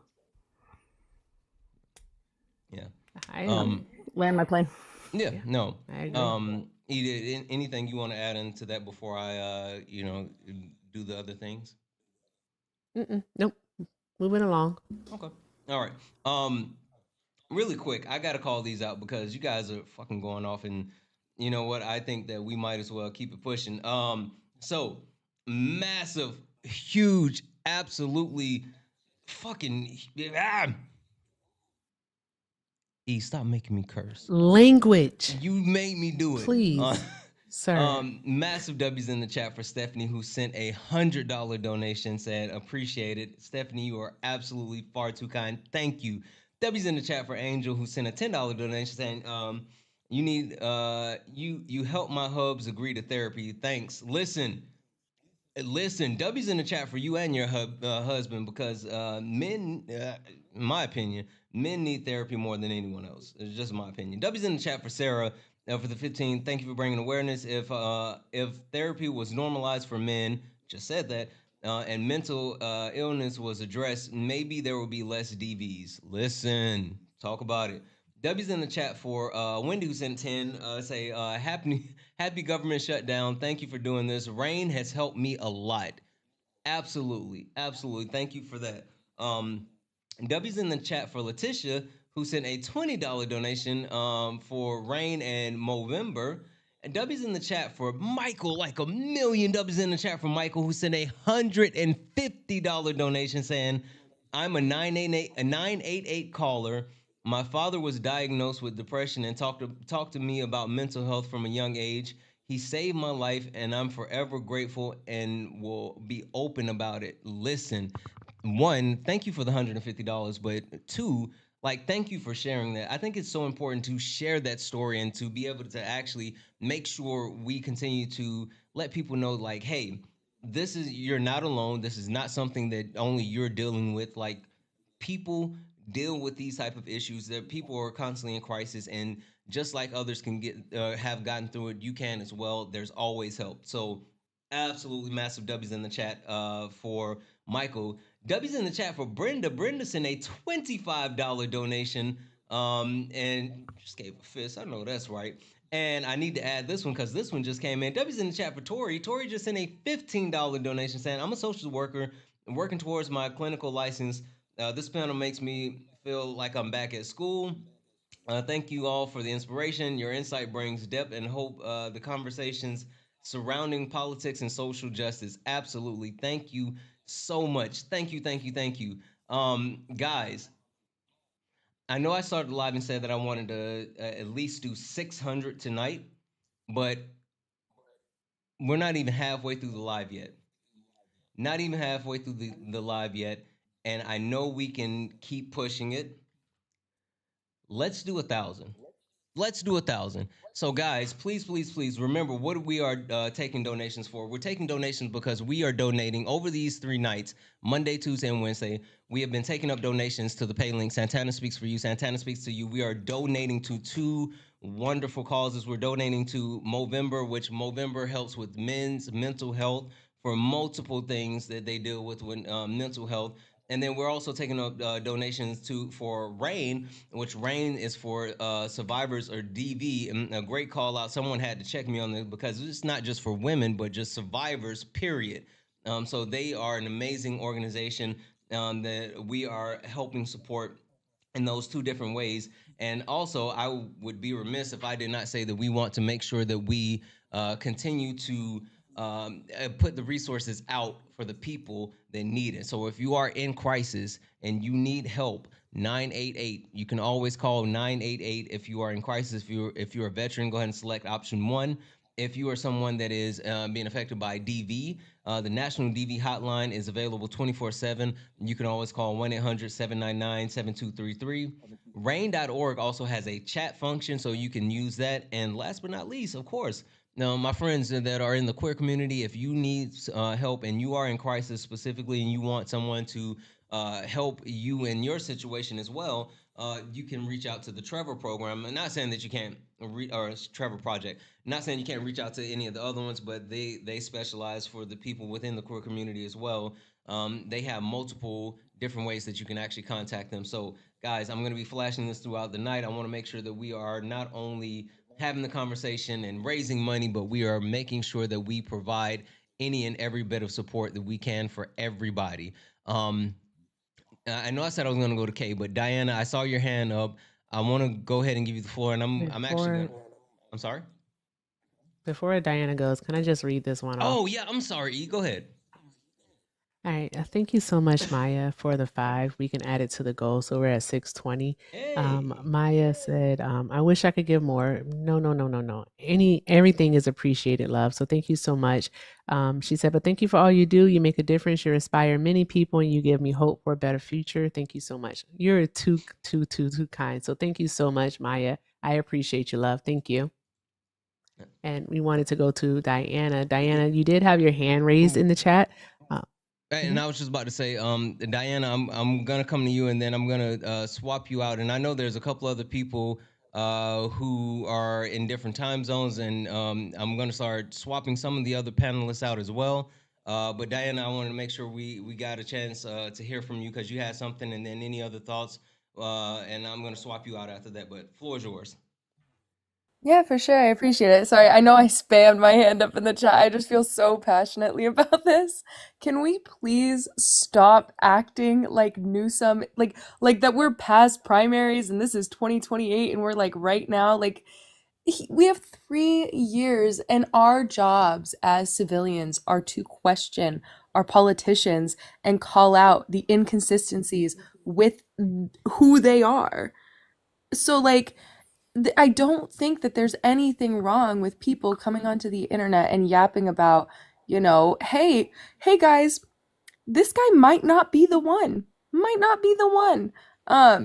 Especially because we're only 9 months into this presidency. We have 3 years to talk about these issues. And I, for one, as somebody who just got to vote in this last election and I spent the last, decade having to compromise with our votes, I'd like to see some change come out of this. So it's so frustrating to see people be like, we can't question him. He might maybe be in 3 years the pick for president. But yeah. I appreciate you letting me up though. Yeah, so let me go ahead and drop down. It is like almost 1 a.m. here. Yeah, so. No. Listen, hey, thank you so much for coming up and thank you for adding to the conversation. I really appreciate you being here and adding that perspective. I will say to kind of tie on what you just said, if we don't criticize them now, then we don't have a strong candidate later. So if these people are so fragile that we can't actually hold them accountable in real time, then they're not going to stand up to being able to be a candidate in 2028. So great call out. Yeah. But I appreciate you letting me up. I hope you guys have a good night. I'll probably be watching from the comments. Absolutely. Thank you. Yeah. Thank you, Diana. Sorry. Also, Dan and Kiana, I know you both are on the East Coast as well. I don't know how much time you two have. You guys, I'm not trying to rush you out the door, but I want to be respectful of your time zones as well. So if you guys get close to needing to hit that old dusty trail, make sure you let me know, okay? Yeah, I got you. I had just text Erica and said I was gonna say whenever the conversation continues, I was gonna say one more thing and drop down because I do need to get to bed because take the floor. It's on you. Well, I didn't have anything to say right now. I was gonna wait for someone to say something. Okay. All right. Well, in that case, Kay, floor is yours. Good evening, everyone. So I just kind of wanted to dive into some ways. First, that you can, I need you guys to understand your rights and things when it comes to finding therapy in general. and who connects with you. That first question from the cliffhanger earlier at the beginning of the live. As a psychiatrist myself and therapy provider, I absolutely think it's just it's a no-go to say absolutely that you should not, utilize a woman therapist if you are a man. That's highly problematic for a lot of different reasons. Men come to therapy for a myriad of reasons, and sometimes, men cause problems for other men, and so they need a different type, or as some people are more comfortable just with a woman. So, but also, I want to normalize not only just seeking mental health, but interviewing your therapist. If you go to a therapy appointment and you're in there for like the first 10 minutes and your therapist is already like rubbing you the wrong way and it's not what you're looking for, it's okay to say, have a sheet of paper with you if you're nervous going. Sit down and say, this is what I'm looking forward to accomplishing while I'm here. This is what the things that I need to work on. And I'm not saying that like you're going to know A, B, and C, because, like A1 and A2 may like fit into things that you need to work on.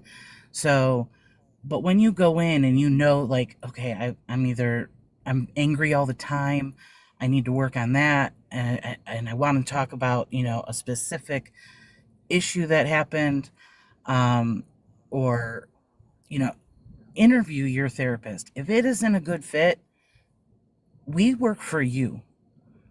So don't feel bad about never coming back, because if it isn't a good fit, you will not benefit. You absolutely will not benefit. If you need resources, Santana will have them in his link tree by ends week. But if you need resources for low cost and no cost providers, which is something that I do specifically out of the state of Illinois and Virginia, and the DC area. But if you need providers that are low cost or no cost, I have a network for you that I'm going to send over so that Santana has those. When we talk about helping hands, there's one thing that I just want to touch on. We have said pretty much most of the night about how white liberal men, or white men in general, cause a lot of the problems. And I want to call out my demographic as white women. We have internalized misogyny. We have things that we have to work on. And we sometimes cause problems also that, men would seek therapy for. So it's up to us as well to not be therapists for our partners,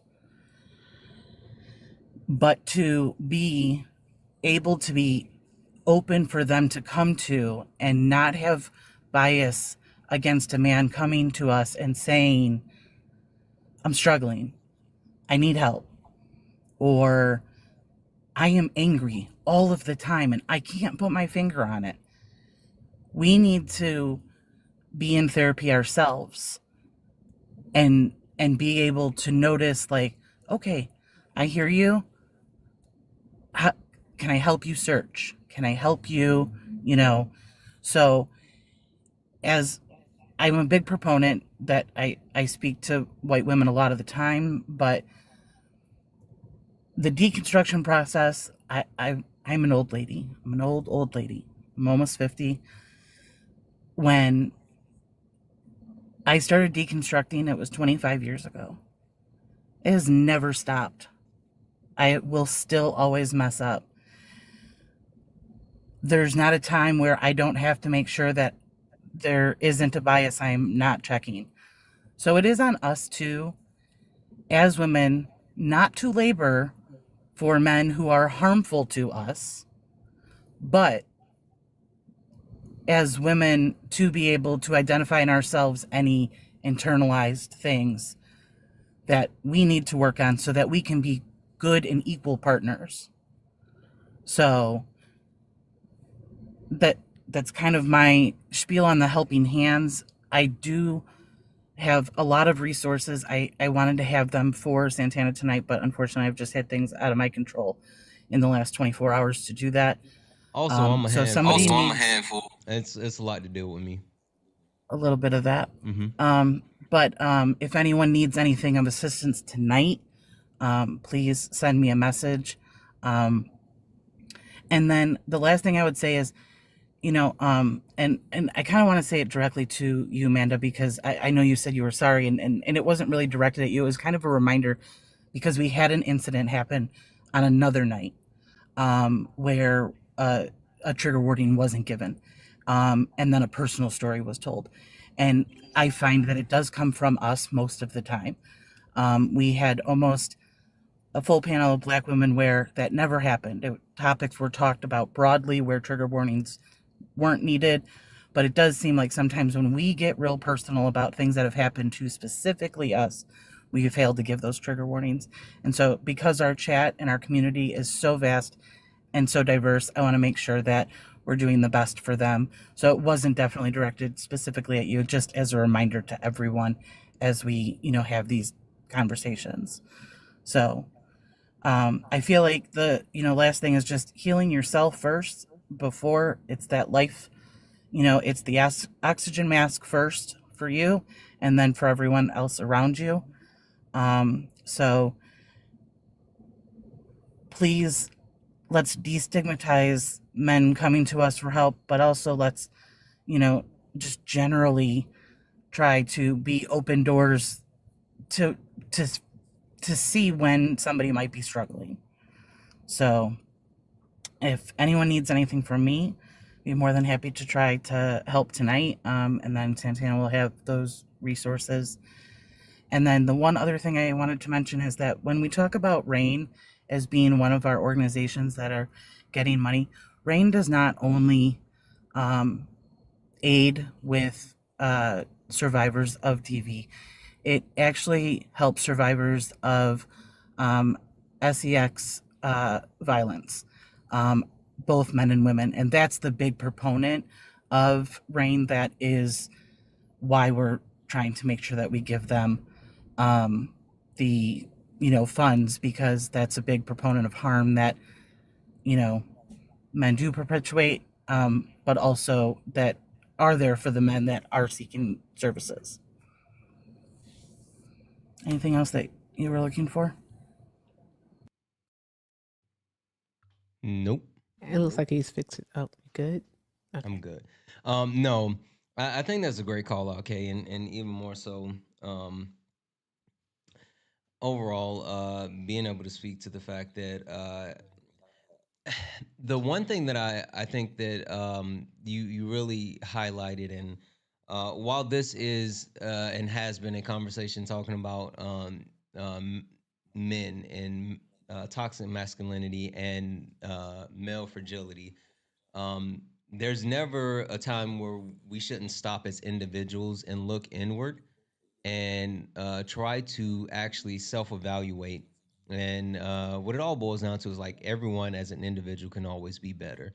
Yes, we understand that there's harmful things that's perpetuated by society in different ways, but always looking to be a better individual is something that we should do on a day-to-day basis. So that was it.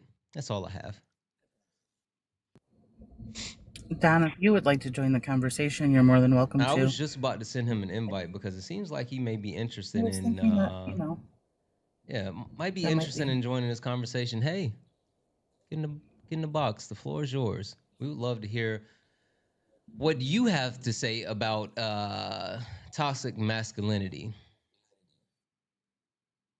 And for some reason you want to talk about feminists. Join the conversation, not the chat. Kiana? Yeah, so you kind of said what I was going to say, but it's okay. But I am about to hop down so I can take myself to sleep before 5 o'clock rolls around real fast, and I have to get these kids up and ready for school. But I wanted to say, like, to piggyback off of what Kay just said, because I think that was amazing. That the deconstruction process is going to be lifelong, like, and that goes for everybody. There is some field within this society that you're going to have to deconstruct within, whether it's homophobia, transphobia, ableism, racism, sexism, is any of the isms or phobias. I promise you, you're going to fit in one of those fields where you need to deconstruct, and it's lifelong. Because as society grows in age, we should all be growing in wisdom and learning how to minimize the harm that we do to those that are marginalized. And even outside of that, as we grow, there's no reason to be comfortable. So I think that when having these conversations, it is rough, especially if you fall on the side that is considered oppressive. But there is no reason why, when we're having these conversations, anybody should be comfortable. It should literally feel like you're wearing wet clothes inside your house. I think that we have to stress that, because a lot of people think that growth comes in the form of being comfortable, and it's not. I always say too, like, when I'm ending my lives, and this is not what this is about, but just to give an example, there's no reason why, when talking about racism, it should be comfortable for those that don't experience racism, and those that do experience it, it should be uncomfortable. And the same thing goes for sexism with men. When talking about toxic masculinity, there's no reason for you guys to be comfortable. When we're just speaking about it, you're not experiencing it. So you're going to have to just get used to being uncomfortable. But I appreciate you for having me up, Santana. Nice to meet you guys, but I am going to drop. Kiana, thank you so much for coming by. I know that again, this is super late for you, and you do your own thing throughout the day. And guys, if you're not following Kiana, please give Kiana a follow. But I truly appreciate you coming up and hanging out with us. All right, have a good night. Even See you though later. you pick on me all the time and you're a bully, so there's Lies. that. Whatever. That's a lie. Whatever. Good night, See you bonus later. daughter. Have a good one. Erica, please. Yes. Good night. Okay, couple of quick thank yous. W's in the chat for Lee. Lee sent a $10 donation, or Leah sent a $10 donation saying thank you for all the work that you do. Thank you so much for the donation and the support. W's in the chat for Mariah, who sent a $10 donation saying thank you for all that you do. Listen, guys, seriously, you don't have to thank me, because I'm just up here being a conduit for all these amazing people that are, actually pushing everything forward. So you can stop thanking me. Thank you for the lives this week. I was in a different live earlier today, and there was a white man cursing out a black woman and calling them out of their names. The subject was on racism. Surprise. Also found out that most DV happens during Super Bowl Sunday. Really? Is that a thing? Kay, is that a thing? Yes, the most reported amount of incidents of DV are of all days, are Super Bowl Sunday and I'm sorry, I think that's trademarked. My bad. But We're the on game TikTok day. Live. What are you talking about? I know. It's still trademarked. Also. So you telling me I can't say Super Bowl Sunday? You can take it up with the NFL. That's all I'm saying, okay? Oh. And the other day is Mother's Day. F you, Roger. Mr. Male Overtalker. Sorry. Mother's Day and the game day are the two highest calls of service for domestic violence and family violence. Mother's Day is so messed up, but not shocking. Does anybody know the correlation? Like, I'm legitimately confused about, like, why. Have you seen men watch sports? Men really care when their team of men lose, and that makes them angry because it's the only emotion they're allowed to express. That's also alcohol, is involved. And Mother's Day is the forced congregation of family members that may or may not be all, talking, speaking, to be with, the matriarch figure, and there's always unresolved tensions or, family issues that have already stemmed before that. Not all families are happy. Okay. Okay. Let's not forget the need to be the center of attention at times. So if they're not the center of attention, that can make Mm. them react angrily and That's just violently. Think about um it. that's surprising. But yeah, W's in the chat for Michelle. Thank you for both of those things. I had no idea. Um, and guys, we're up to $660. Again, like I would really, really, really love it if we could close out this third night and last night of Late Nights with Santana while we're breaking down Fragile Men versus Everybody, the All Star panel talking about toxic masculinity and male fragility. If we could somehow make it to $1,000, because guys, this is not about me. This is not about the individuals on the panel. It's about this. We are raising money for two amazing causes: Movember for men's mental health, and also Rain, who helps survivors of DV. And how do we say it again, Kay?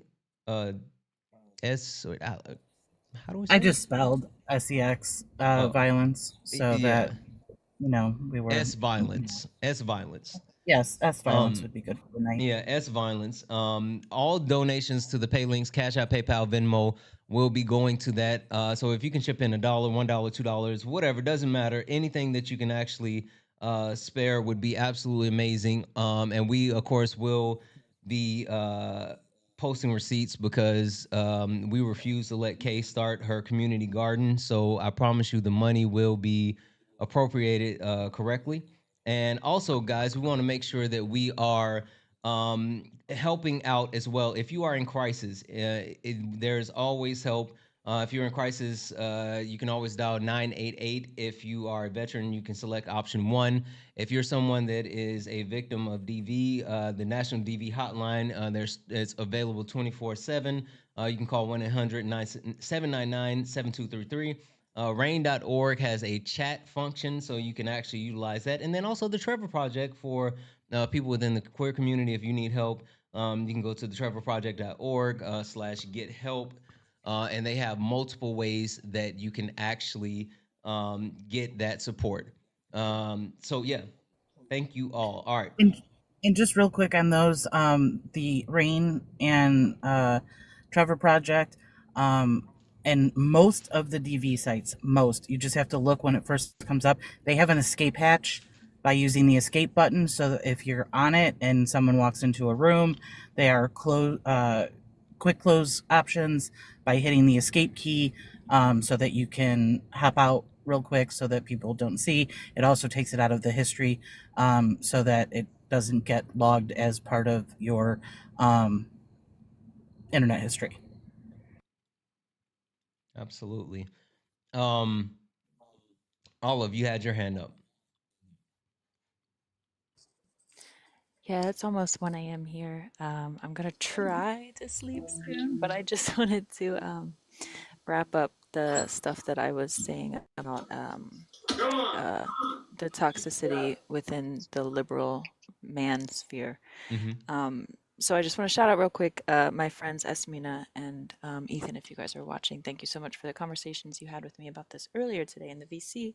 But we were talking about how a lot of advocacy, specifically with huge creators that are, YT and self-proclaimed liberals, their advocacy is very much self-serving. And nothing that I'm saying right now is groundbreaking. A lot of this is just water is wet statements, right? Like nothing is like, oh my gosh, this is the most revolutionary thing you could say. No, we already know this, but unfortunately, it has to be reiterated to some people sometimes. But the self-serving, like I see a lot of times in these spaces that the advocacy stops once a person starts to become disliked, as if the advocacy was hinging on the likability, the income, the profit, the clout, etc. And everybody already said this, right? Erica, Kiana already said this, but it's very, very disheartening.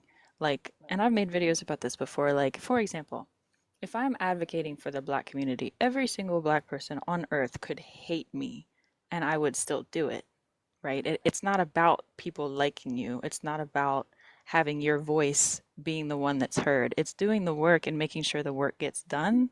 Otherwise, what is the point, right? And if you decide maybe one day, you know what? If you guys don't like me, I'm going to switch to the right. That's disgusting. I'm sorry, but I won't go too much into that. Clock it. I'm sorry, that just let me not get messy because I respect your platform. But yeah, you don't get to be a self-proclaimed ally. You have to earn that title, and those that you're advocating for will tell you when you are a safe space for them, like Erica said earlier. So I appreciate you so much for having me up here, and this conversation has been amazing. And yeah, thank Yes. you guys. Yeah, Thank you no, so much, listen, Olive. Let me I know go ahead that's and right. follow Thank you you. so much for coming up. I really appreciate you. Not only saying yes, but for just you being you. Like seriously, I enjoy you so much. You bring so much knowledge, levity, and I love listening to you advocate for the things that's important to you. So I really appreciate you coming spend some time on our panel. Thank you so much. And not to self plug or anything, but Do I it. am going to start going live again with my LGBTQIA plus topics. It is a safe space. I prioritize friendlies and those in the community. A lot of times it's just open conversation about our experiences. If that's something you'd be interested in, we'd love to have you join the panel. And yeah, thank you guys. Good night. Thank you. Have a great night, love. Let me draw myself. Okay. Really quick, because I want to make sure that we really flesh out the conversation and continue to get back to it. But Don, I don't know where Don is. Is Don still down in the comments yapping? Because he said that, oh, I was in the request, but you weren't. All right. So, Don, I'm leaving this box open for you. If you really want to show that men aren't fragile, then get up here and explain yourself. Because, listen, it shows a lack of, as Erica would say, testicular fortitude, especially for someone to claim to be such a strong man to be in the comments trying to argue with the panel instead of actually coming up and engaging in a thoughtful and engaging conversation. So, Don, I'm leaving the box open for you. Anyway, Dubs in the chat for Dantra. Thank you so much for the dinosaur. Oh, that's what I'm talking about. Let's say hi to the new people on the panel really quick. Why is she like that? Am I gonna have to call you the whole time, or can I call you something else? Why is she like that? Are you there? And send you a request to come off mute. Why is she like that going once? Why is she like that going twice? All right, I'm gonna drop you down. Jeffrey, how are you?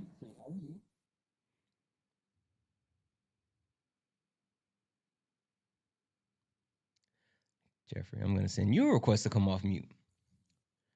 Jeffrey going once. Jeffrey going twice. Jeez Louise. I know, right? 0 for 2. All right. Don, how are you?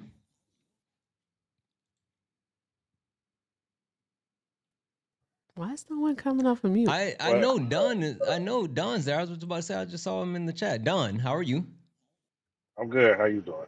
Wonderful. Don, thank you first and foremost for joining the conversation. I would love to give you the floor. It seems like there might have been a little bit of misunderstanding or misgivings or whatever the case may be when it comes to the conversation, the background, and just how everything is being handled. So I want to give you the floor. What are your thoughts on the premise of toxic masculinity and male fragility?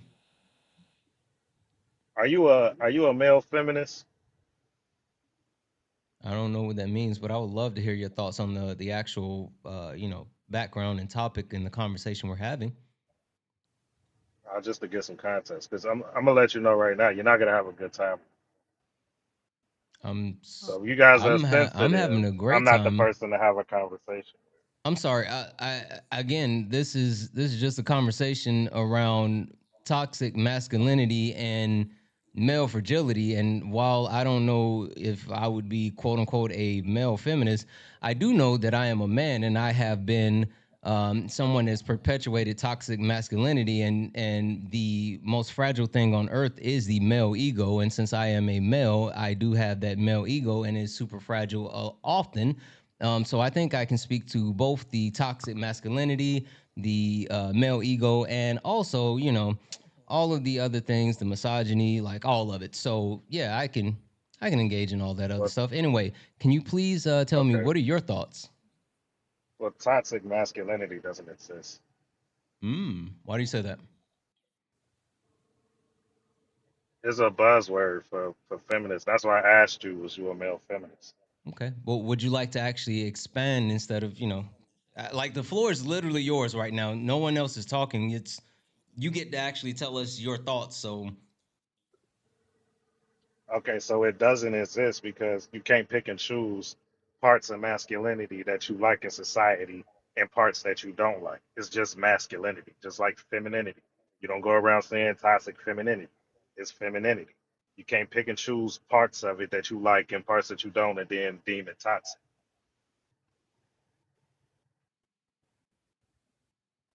oh, okay. All right. I mean, And I guess that's all that you wanted to say.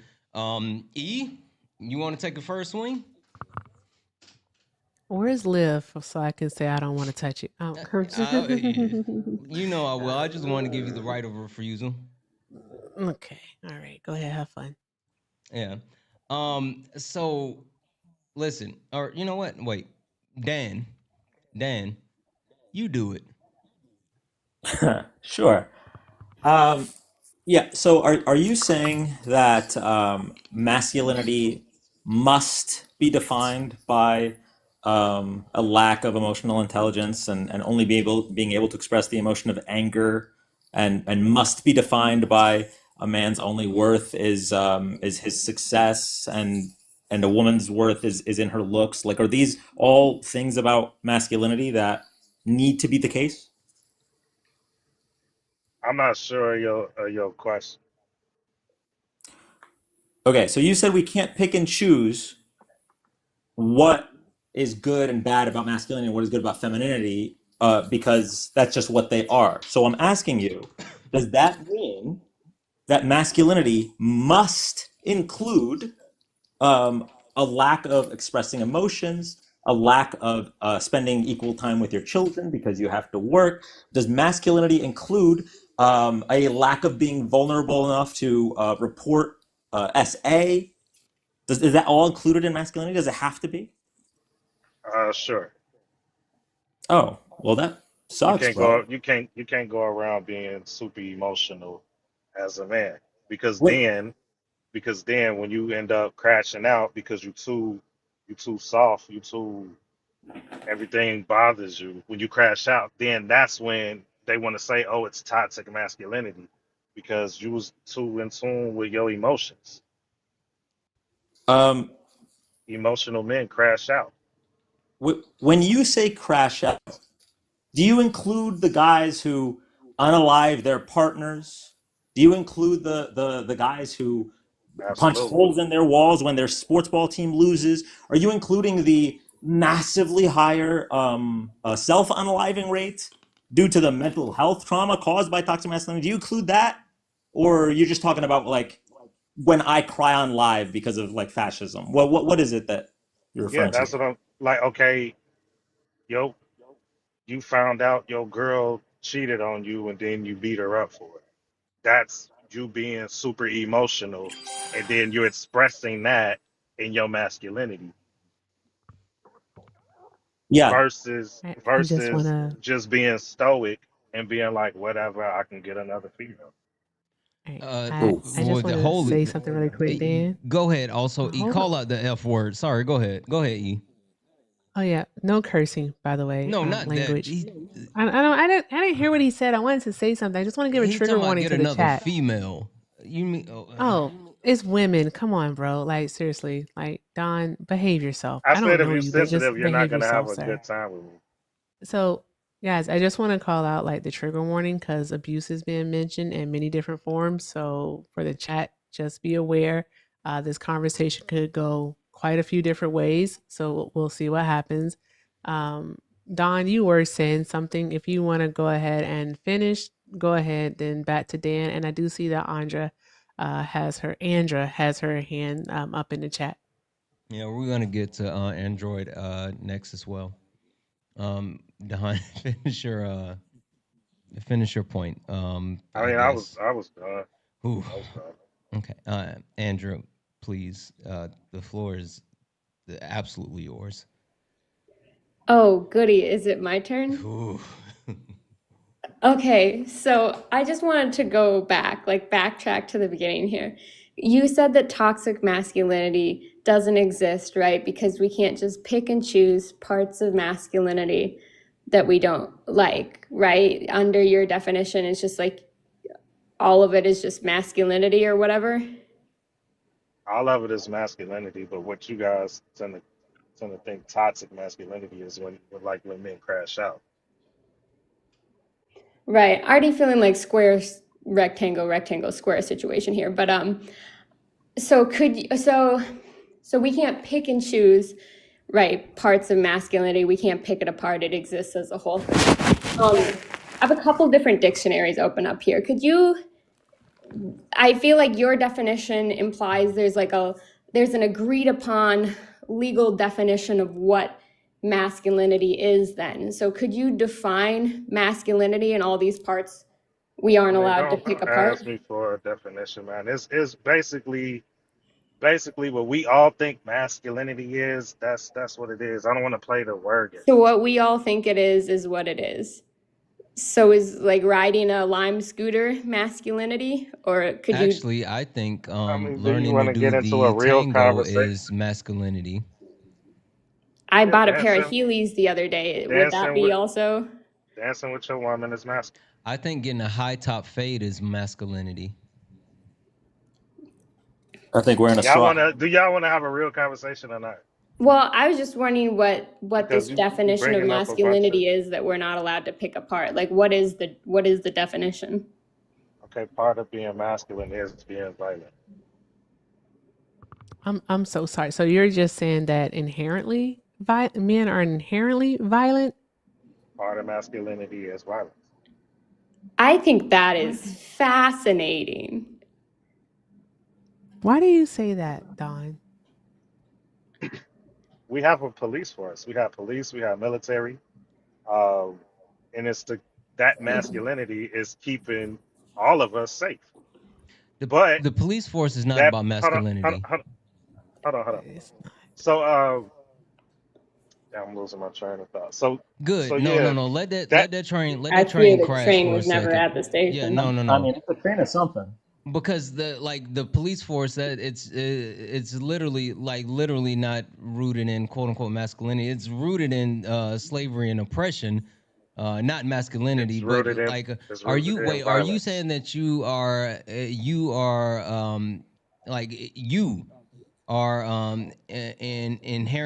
inherently violent? Like, do you have an Actually, innate nature of being I'm violent? I'm supposed to be violent, just like you. No, I'm not. But I'm saying, are you? Yes or no? I'm supposed to be violent, just No. like The you. question is, are you? Yes or no? Am I violent? Yes. Are you Yeah. inherent? Inherently, I'm violent. Men are inherently violent. So for you, it's not a nurture thing, it's a nature thing. Just by simple fact of being born a male, then you are violent. Is that what you're saying, Don? Men are supposed to be protectors. We are naturally violent. I'm so sorry, love. If you could just give me a yes or no. You just by simply being born male, you are naturally violent. Yes. Yeah. Okay. All right. See, that is toxic. You're displaying Okay, but toxic you masculinity, don't. what we're talking about right now. But this is the thing. You don't mind it when it's police because it keeps you safe. You I feel mind it like when we it's do your. mind it You when it's mind it when. police. Hold on. You mind it when it's your boyfriend mad at you We do because you mind it won't when it's stop nagging. police. That part. We do mind it when it is the police. Literally a And cab. You don't mind it. we You actually say you do you mind it. saying that you do mind it, I'm but not trying to it's argue. that's I not ain't true. doing it. Okay, let's bring this back because like there, um, Boss Lady Fang, you wanted to say something. Um, yeah, I just wanted to say you do realize this might be something you're thinking, but men are not inherently violent, right? Like they are socialized to be this way, part of the patriarchy, Mm-hmm. and it's not inherent. There's an There's an echo. echo. There's an echo, and it's from Boss Lady. Can you swipe out of the app, please? Yeah, Like you're swipe checking a swipe out text before I have message a and come second. back. Also, W's in the chat for Jess. Jess sent a $10 donation saying powerful late nights. Thank you so much for that $10 donation, guys. We are trying to get up to $1,000 tonight. We are doing raising money for two wonderful causes. I'll put it up on the screen, but I don't want to derail what Boss Lady Fang is speaking about. But anyone that wants to support these two wonderful causes that we're taking up money for, you can donate to Santana Speaks for You, Cash App, PayPal, Venmo, pay links in the link tree in the bio. Boss Lady Fang, the floor is yours. Okay, real quick, I just have to make money. Are you saying Fang?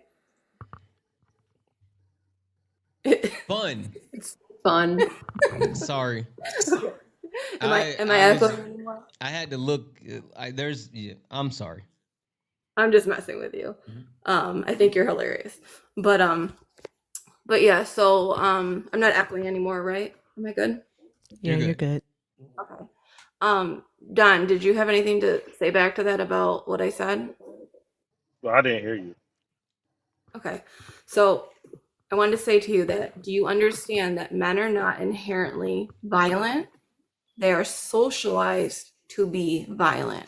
From like the patriarchy and how they are raised. That's not true. It is absolutely true.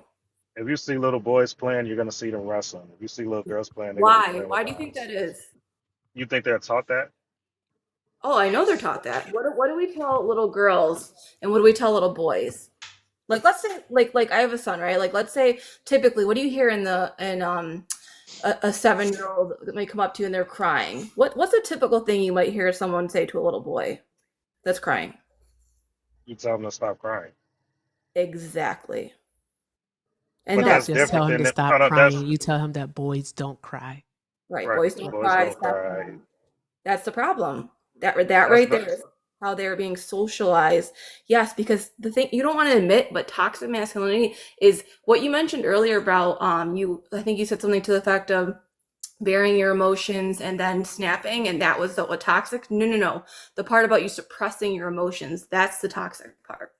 I mean, of course, violence, yes, is toxic too, but the suppression of your emotions is the bad part, is the toxic part that we need to stop. Nobody cares when a man is crying. Oh, yes, we do. We sure the hell No, you do. don't. Yes, No, we you do. don't. This is why you tell boys to not cry because nobody's gonna care.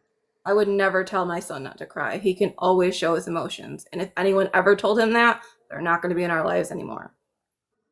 Okay, I mean, and then when he grows up and get into the world and notices that don't nobody cry anymore, he don't nobody care when he cries, he's gonna give that same advice to his son. Do you feel good when, like, let's say something makes you upset and, like, you, I don't know, maybe you want someone to hear you out and you just push that emotion down when you're upset? Does that make you feel good? It's not about my feelings. It is. I'm asking you about your feelings.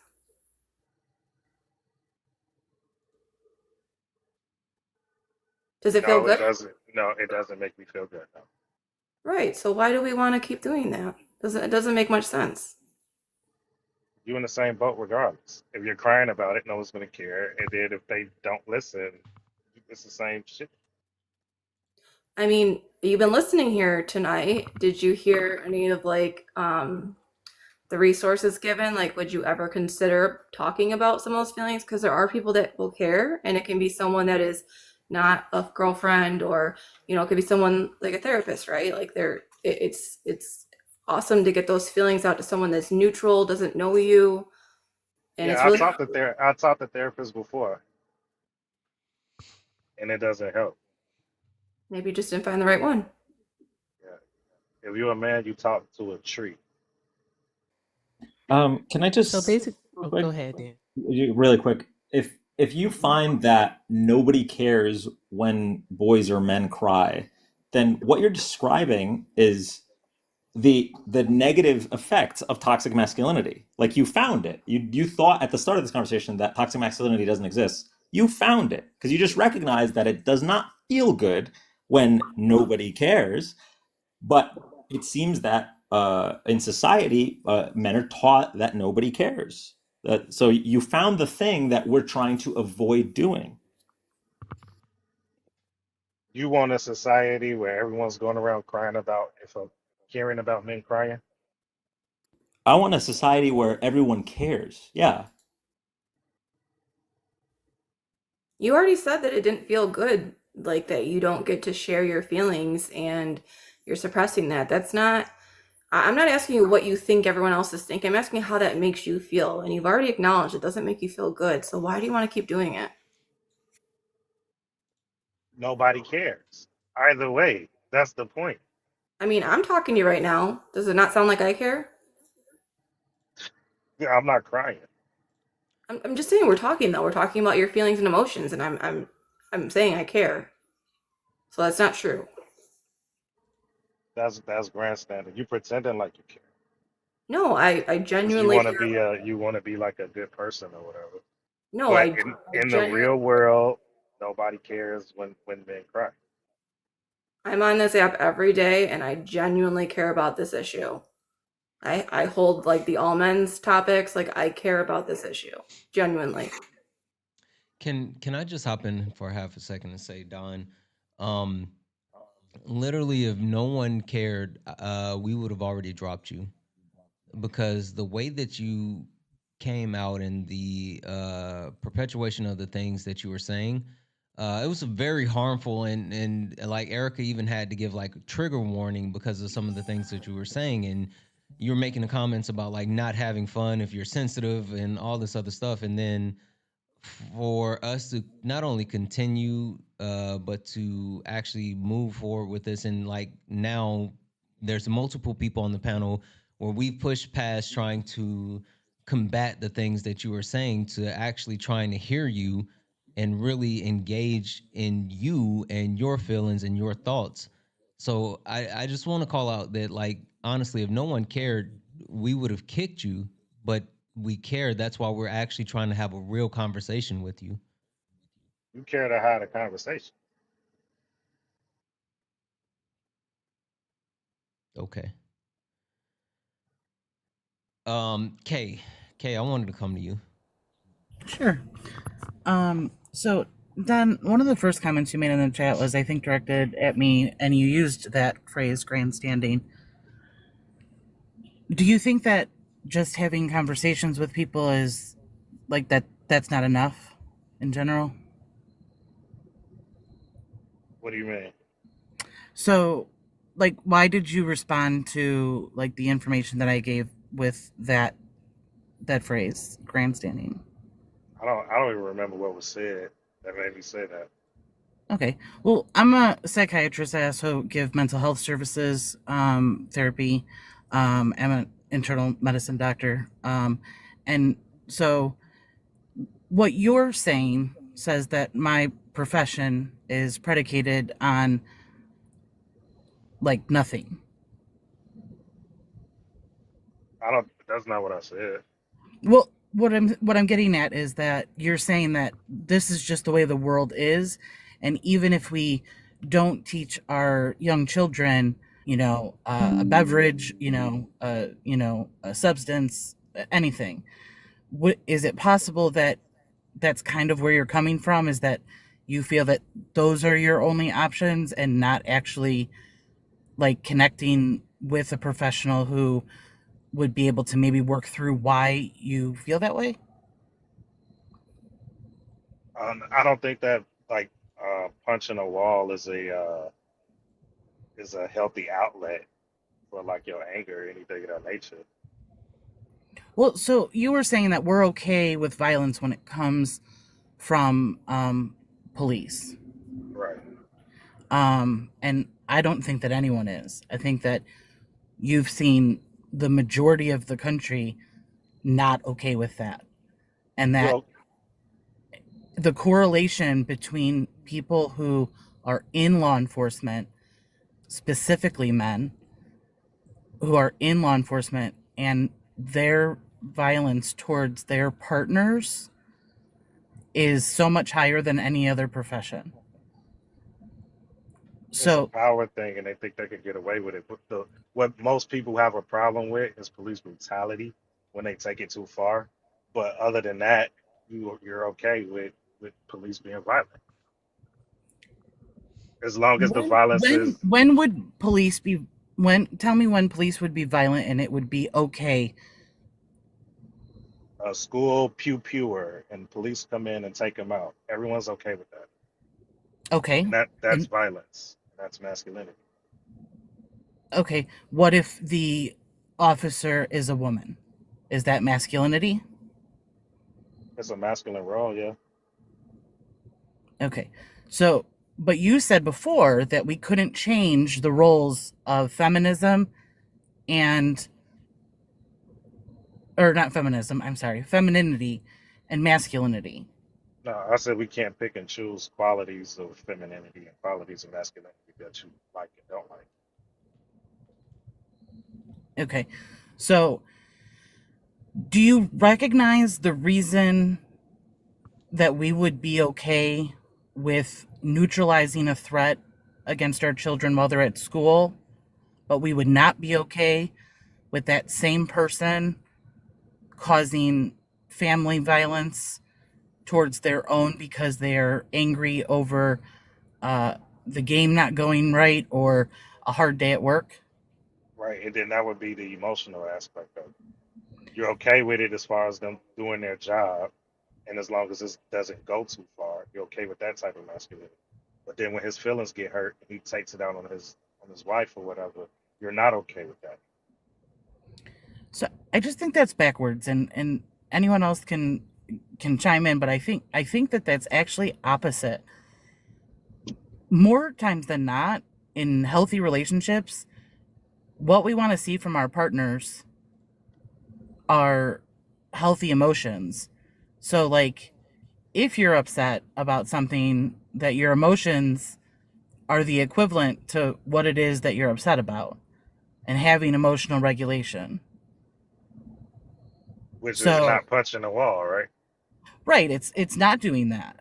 So if, let's say, you had a horrible day at work and you came home and you were just in a funk, and you wanted to be able to tell your partner, like, man, this day was really something, and like I don't know how much longer I can stay at this place. Is that make you less masculine because you feel down because you had a bad day at work? I mean, that's not something I would do. I would come home and tell my wife, "Oh, I had a hard day at Wait, work or so whatever." so you wouldn't wait, you can't share your personal, intimate, emotional feelings with your partner. That's okay. How I feel about her, I would say that, but Mm, it, like if it's my day, I'm not gonna come home and tell her, "Oh my God, I had such a hard day." but why not? Like, Like, serious question. Like, so if your are you religious? Like, are you a Christian? Like, what?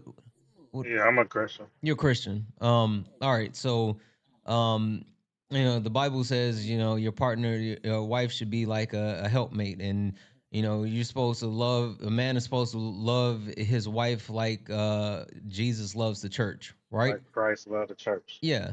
And so with all of that being said, then you're supposed to, he who finds a wife finds a good thing, right? Like you're supposed to be able to entrust your partner with those things, right? And not only like the expressions as far as emotions towards them, but like your hurts, your worries, your hangups, your hard times, your good times, like all of those things you're supposed to be able to entrust that in your partner, right? Right, but you also supposed to be a leader.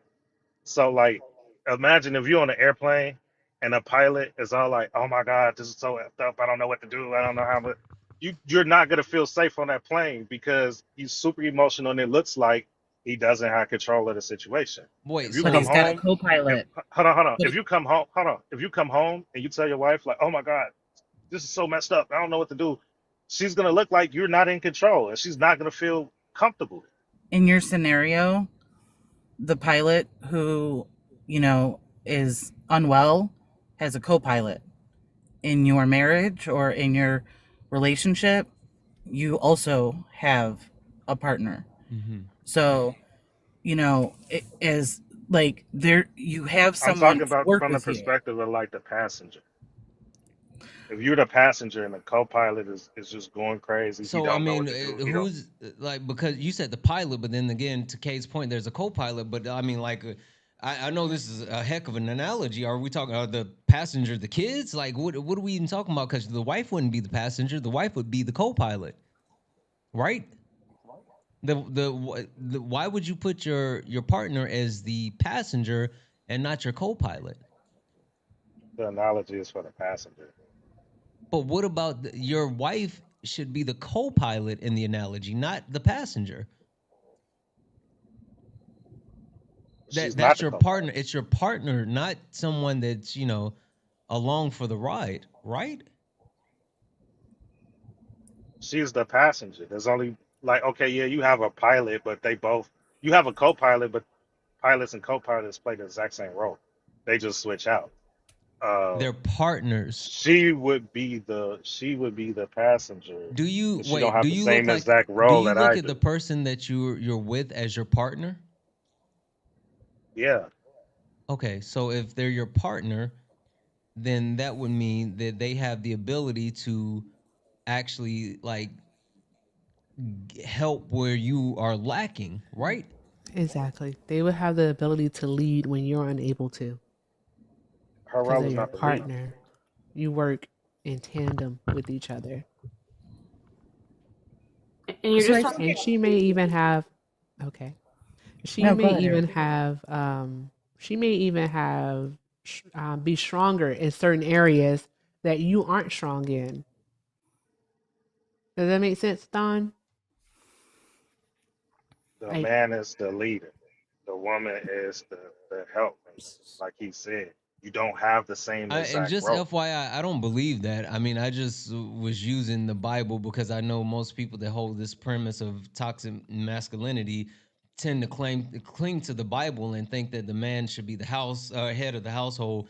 When quite simply put, like that's the problem with our society today. The reason why men are so broken is because they feel like they have to be the ones doing it themselves. We don't. We literally You don't. have to be the you have to be the one leading. You have Yeah, certain but responsibilities that you leadership should have. isn't a singular thing. Leadership can, yes, I agree with you. There's certain times where men lead, but there's also certain times that women lead. Like it doesn't matter. It's a partnership. There's no one designated leader. Like you're not the line leader, bro. You like this No, the isn't like man is the designated leader. but Don, you be doing a disservice to both yourself and to your wife to think that you have to carry it all on your own. If you really do think that your wife is your partner, then you want to look at what the word partner actually means. Like you really do. But you Because guys a are partner, you assuming. guys are working. Hold on, please don't cut me off. All right. You two are working together towards the same goal. You yes, guys are equal to each other. All yes. right. And again, We're not equal. where you fall short, Don, she picks it up. Where she falls short, Don, you pick it up.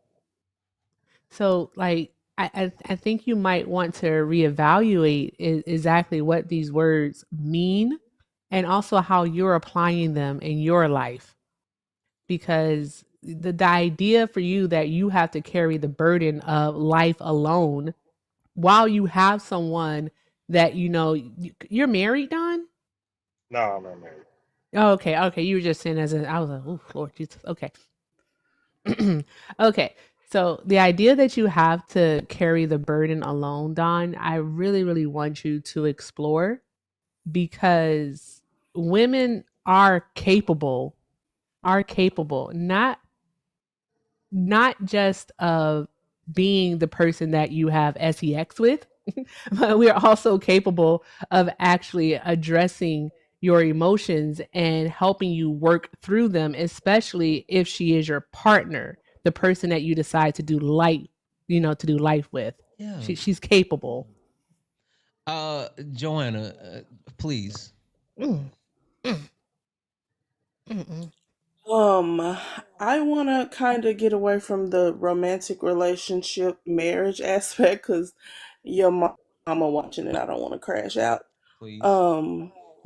Also, Erica, my love, you look gorgeous tonight, by the way. She But got her camera I off. Don't wanted Thank you, gas to her up. beautiful. ask. She fine. I ain't worried about it. You don't have to be my But biggest hater. Don, every time. Don, I wanted to ask you a question. So you said that basically male showing emotion is not inherently masculine, right? So if that was the case, and you've said that like we've all heard, you've heard people tell little boys don't cry, suck it up, man up, etc., etc. If it was inherently a masculine trait, and males inherently have masculine traits, why would there be the need in the first place to tell little boys that? Because if it was something that was baked in, it wouldn't happen and they wouldn't feel the need to do it in the first place. Okay.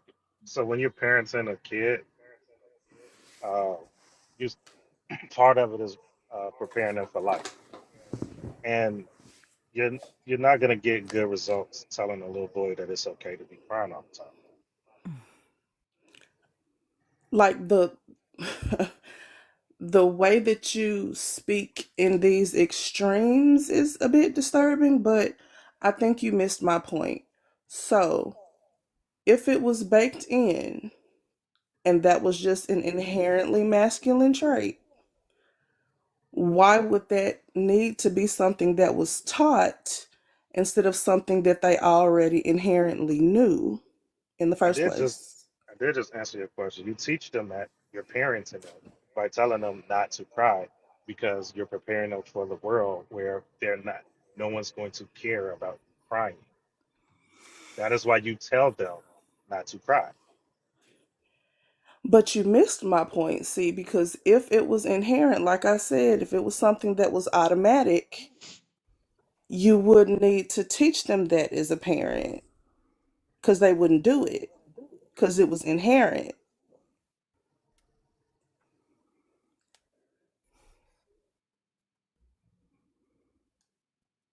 Well, I guess I Like am it's missing not your point. inherent. Go ahead. I guess I am missing your point because I don't know what you getting at. So, inherent traits, right? Things that come automatic. Humans, for the most part, inherently breathe oxygen, right? You don't necessarily have to teach a kid to breathe oxygen because it's an inherent trait. We need it to survive. It's natural. It automatically happens. Okay. Not expressing your emotions in that type of way isn't inherent because if it was, it wouldn't have to be taught. That's why Erica mentioned you thinking it's nature versus nurture because if it was nature, it wouldn't have to be taught at all. It would automatically happen. But it has to be taught, like you said. So it's not inherent and it is nurture, which means that it is a socialized trait because of the patriarchy that we're in. Does that make sense? No, I mean, by your logic, you wouldn't have to teach your children anything. No. No, you wouldn't have to teach them things that are inherent because it will come automatic. And so, like, to move this forward, Mm-hmm. because one of the things that we are on right now is if it's inherent, and it's not. All right, it's When you also say not it's, what do you a mean? the violence, people being violent is not Or inherent. violins, like Solid says. I think that's funny. Yeah. And then also, yeah, so it's not inherent or it's not by nature for males, boys, men to be violent. It just isn't. And one of the things that Joanna mentioned, and I'm so sorry I forget because I was just like, whoa, we keep going back to we tell little boys not to cry. We tell them not to feel their emotions.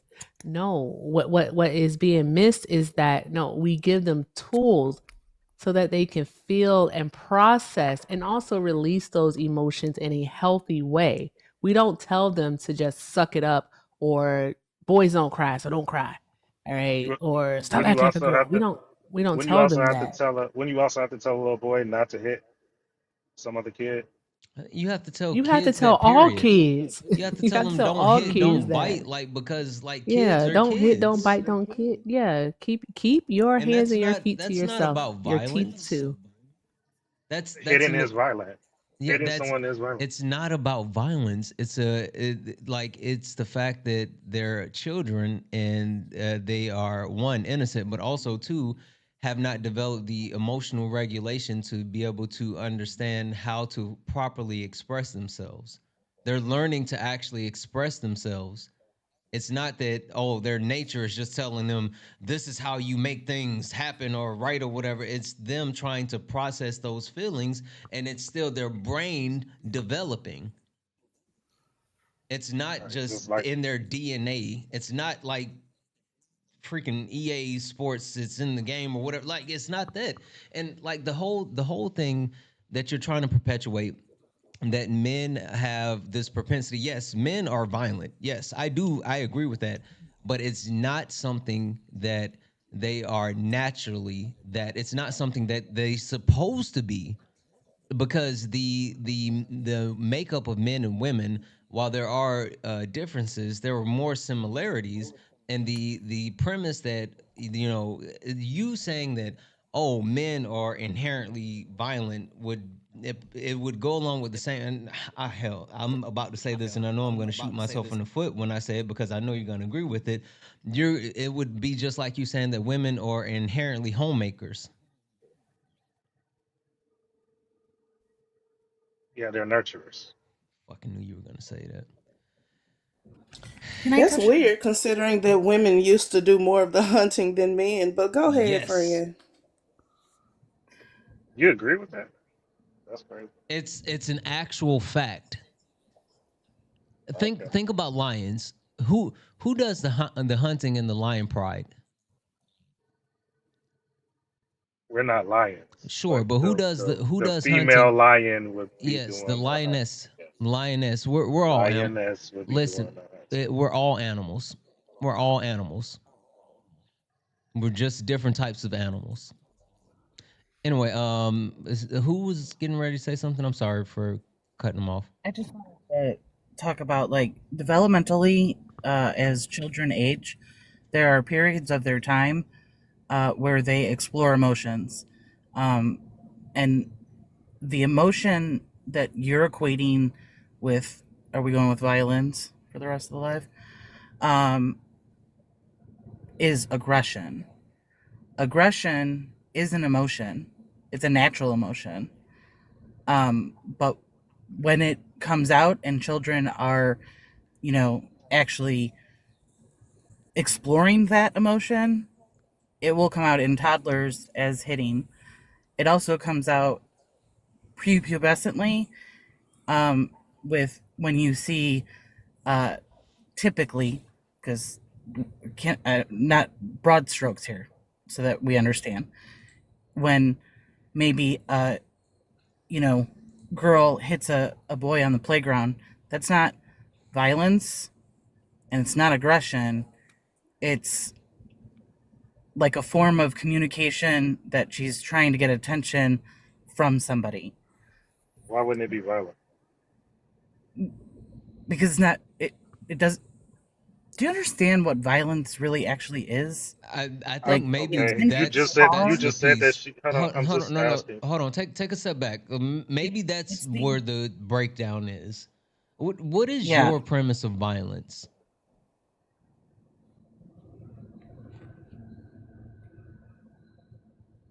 You asking that me? yes. Yes. Why you? She just said that a girl hitting like No, another no, no, boy no. is not violent. I think it might But you if we asking me what is no, no, my no, Don, definition of Don, violence? listen, listen. I think there may be a breakdown in communication, and maybe we're not understanding you, or you're not understanding us because we're not speaking the same language at this time. So, can you tell us in your own words, not some textbook definition, but like in your words, what do you consider, and try to flesh it out as much as possible so we can understand you. What do you consider violence to be? I mean, the example of you hitting No, no, no, somebody, no, no. hitting a Please, please, thing. please don't use the You, example. Tell us in your own words, your premise, like what is violence to you? I mean, it would be the same definition that y'all have. I mean, I don't understand why you asking me. If she could say that a little girl could hit a boy and she doesn't consider that violence, why are you asking me Because what the is my reason definition of violence? Because I see it as violence. well, oh, but she just Kay just That's the said that. problem. Go ahead, Kay. Sorry. That's the problem. The problem is that, first of all, violence can be emotional or physical, and there's intent to do harm with violence. When You we don't talk, have to have an intent to do harm to do right. You punch in a hole. You're not intending to harm anybody, but you still punch the wall, punch a hole in the You're wall. intending on doing harm That's to the still a wall. violent. You're But intending to do it's harm to the wall. okay. It doesn't have So to I be mean, an if I actual like an animate, not what is it, animate object? Like inanimate, no, inanimate means that it's not real, right? So correct. so animate. A wall is a wall is inanimate. Right, but I'm saying it doesn't have to be an animate. A living. Yes, living. We are alive. Does not have to be a living object.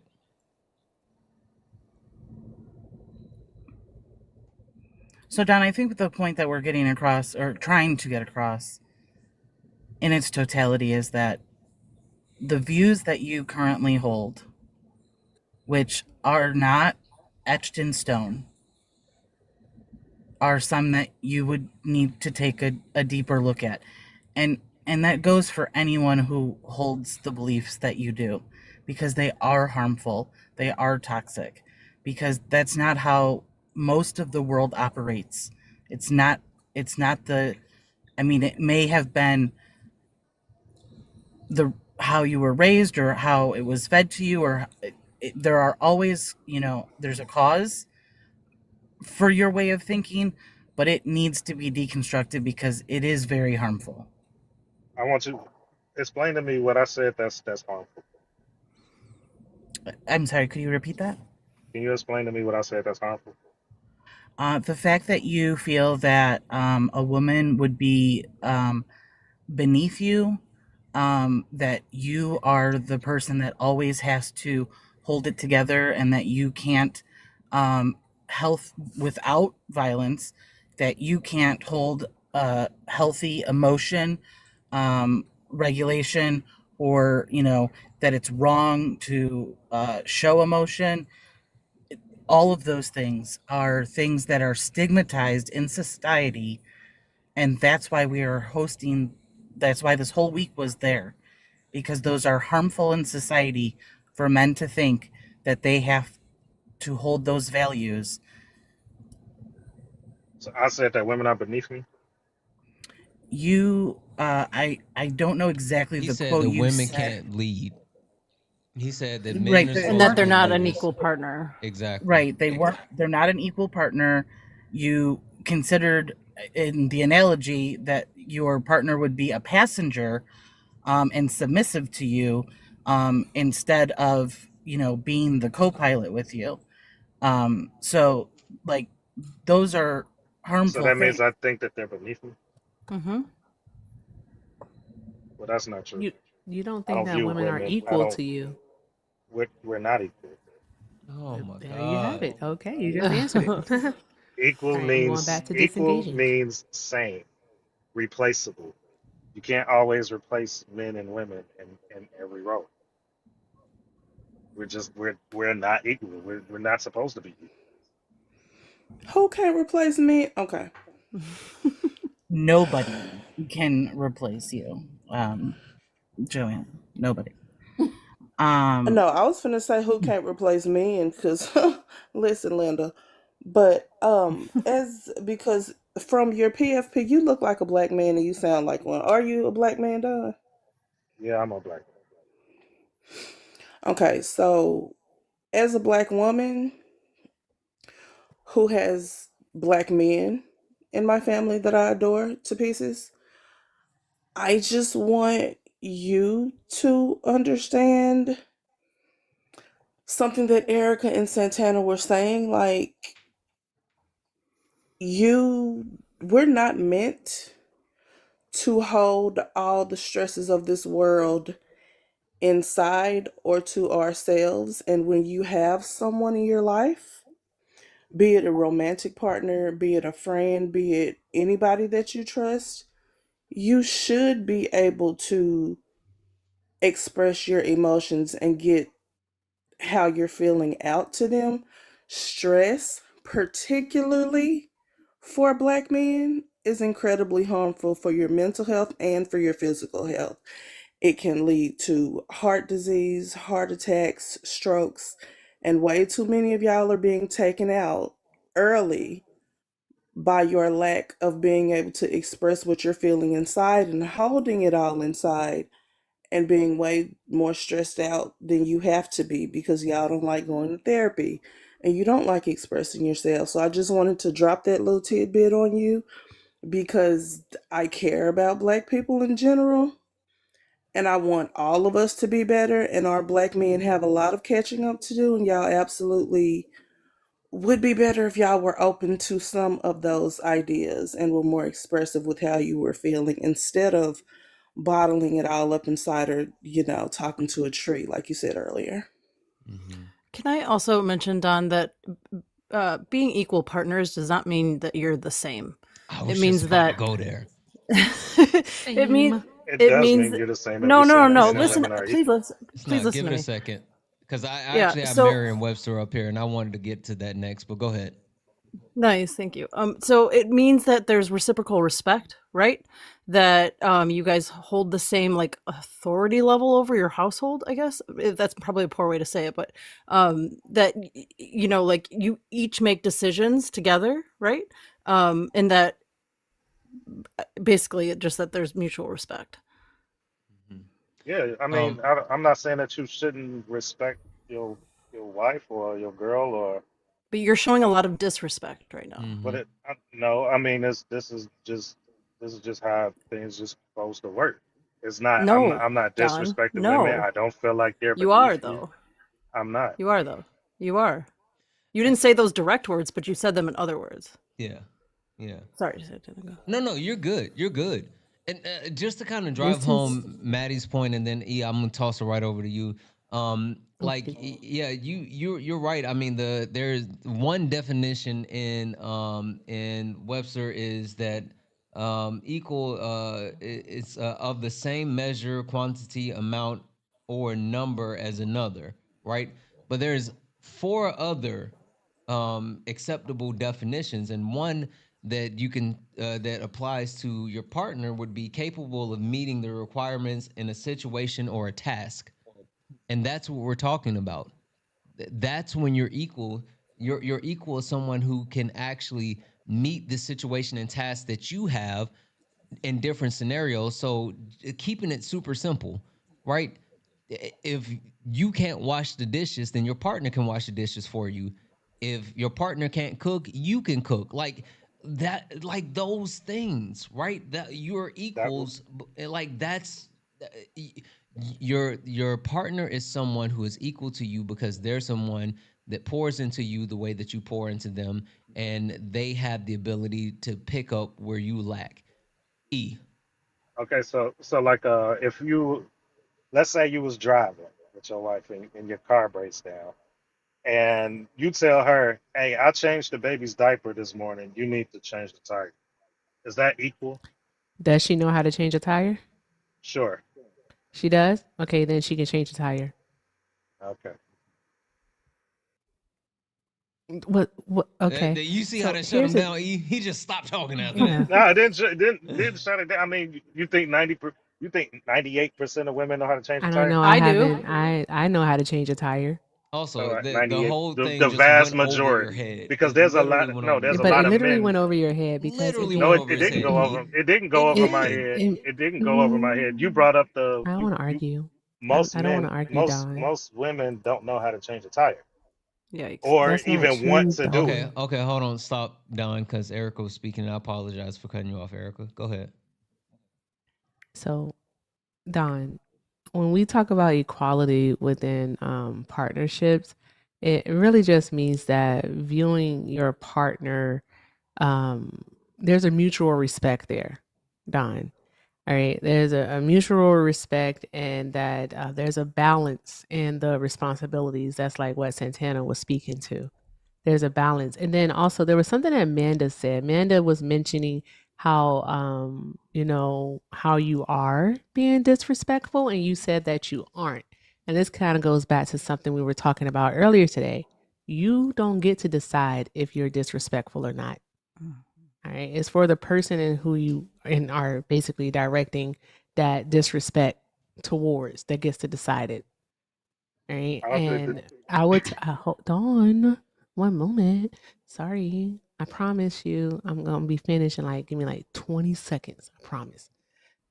I would say as a woman sitting on this panel and just listening to you speak, you are in fact being disrespectful to women. When you say things like women can't lead, that's disrespectful, sir.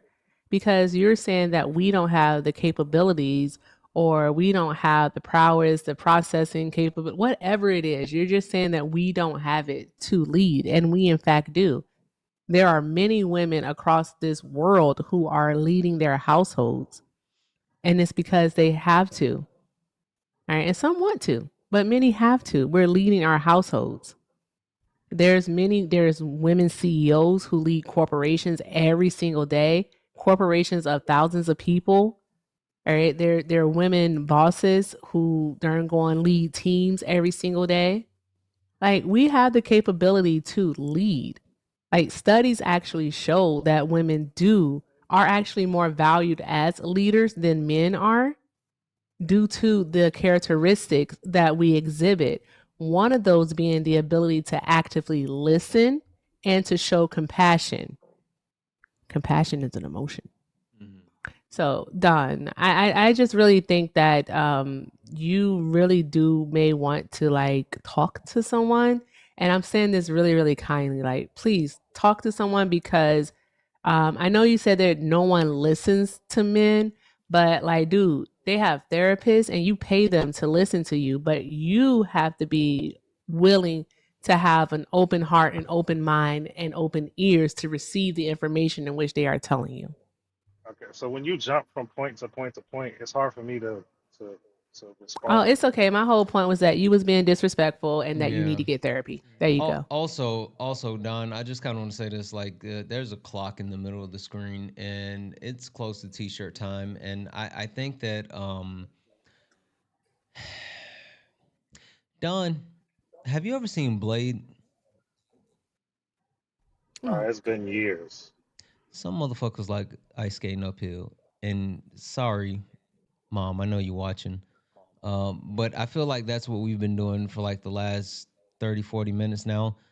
And I think that it's time to move this along. But I don't want to just say, like we're leaving you high and dry because I feel like you're literally the target of the people that we need to talk to.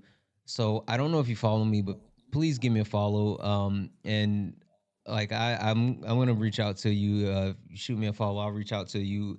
Like I feel like there needs to be more conversation, and honestly I would love to get you some resources to make sure that you get the help that you may be searching for. But I mean, you have to want it yourself. Like I promise you, it seems like there's a lot going on, and I'm not trying to judge you because I'm like no way, shape, or form have my stuff together or whatever. But like I promise you, like the way that you are and the way that you view the world. I mean, I hear you, but it has to be a tough and like kind of lonely way to have to take everything on and, to your words, talk to a tree. Like you don't have to talk to a tree. Anyway, we gotta listen. I appreciate you coming up and at least having a conversation. And please, like I said, please give me a follow, and I'll get you those resources and we'll talk. All right. All right, thank you.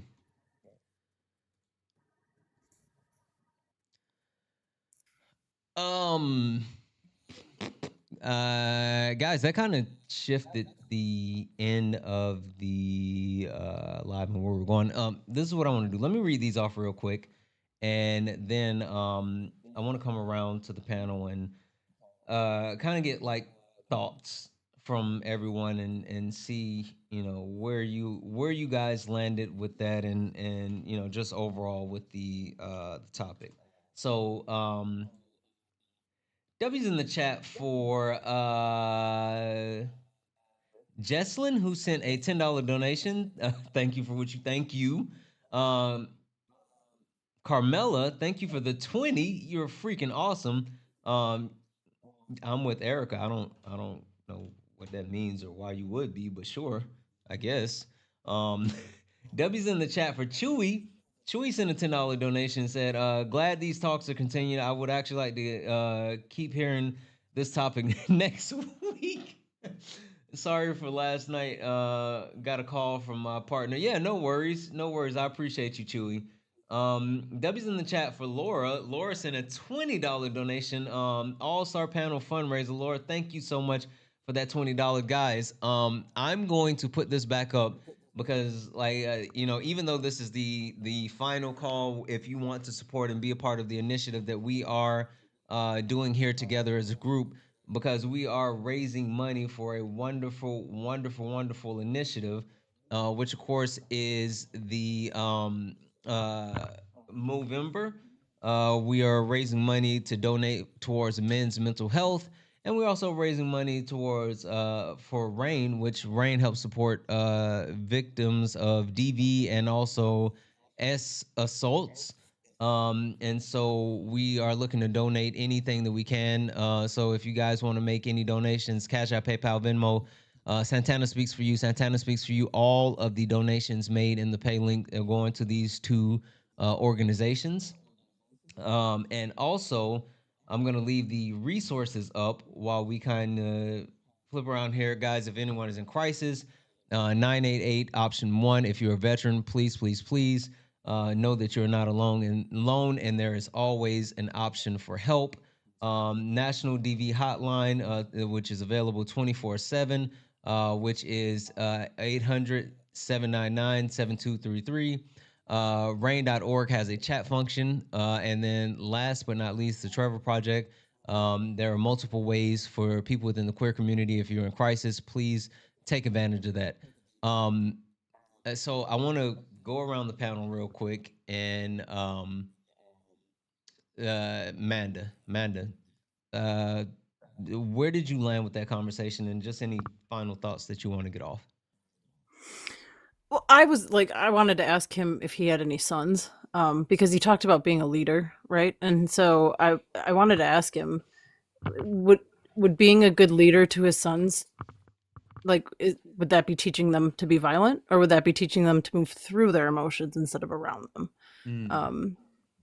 So that was curious about that. And I think, I think you softened him up there at the end, Santana. So I think that was good. But I don't know. I hope we can reach people like that. Yeah, so. I mean, like, honestly, if I'm gonna be serious, like, he's the type of person that this live was for. Like, this is who we really wanted to engage. So, yeah. And I'll say I learned a ton, and thank you to everybody here. I have infinite respect for all of you. I learned ways I can deconstruct, because white women, we cause harm too. So, like, what can I do as a white woman to cause less harm and to be helpful instead of hurtful? And that was something. So that was a big takeaway for me tonight.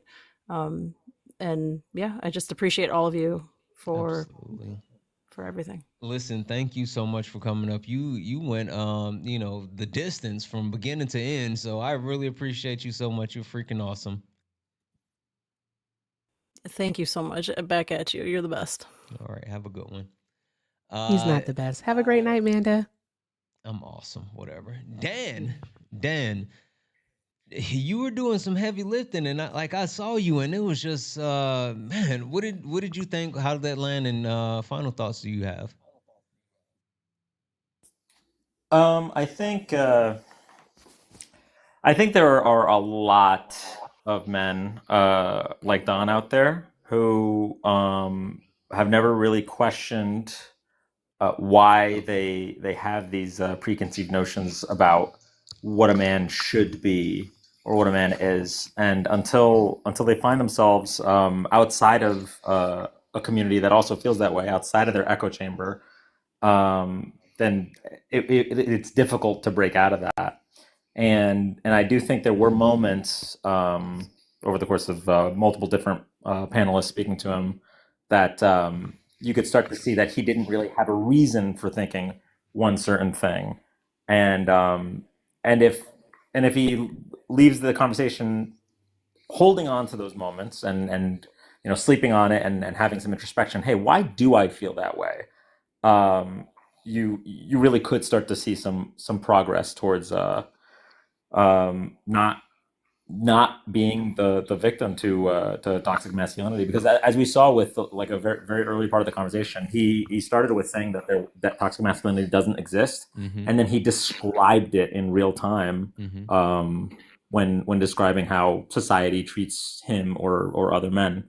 So yeah, I mean, I'm hopeful for men like that. I hope that more of them are willing to maybe look outside of where their algorithm is pushing them, because a lot of these men are being funneled down the alt-right pipeline through just so many different seemingly innocuous paths.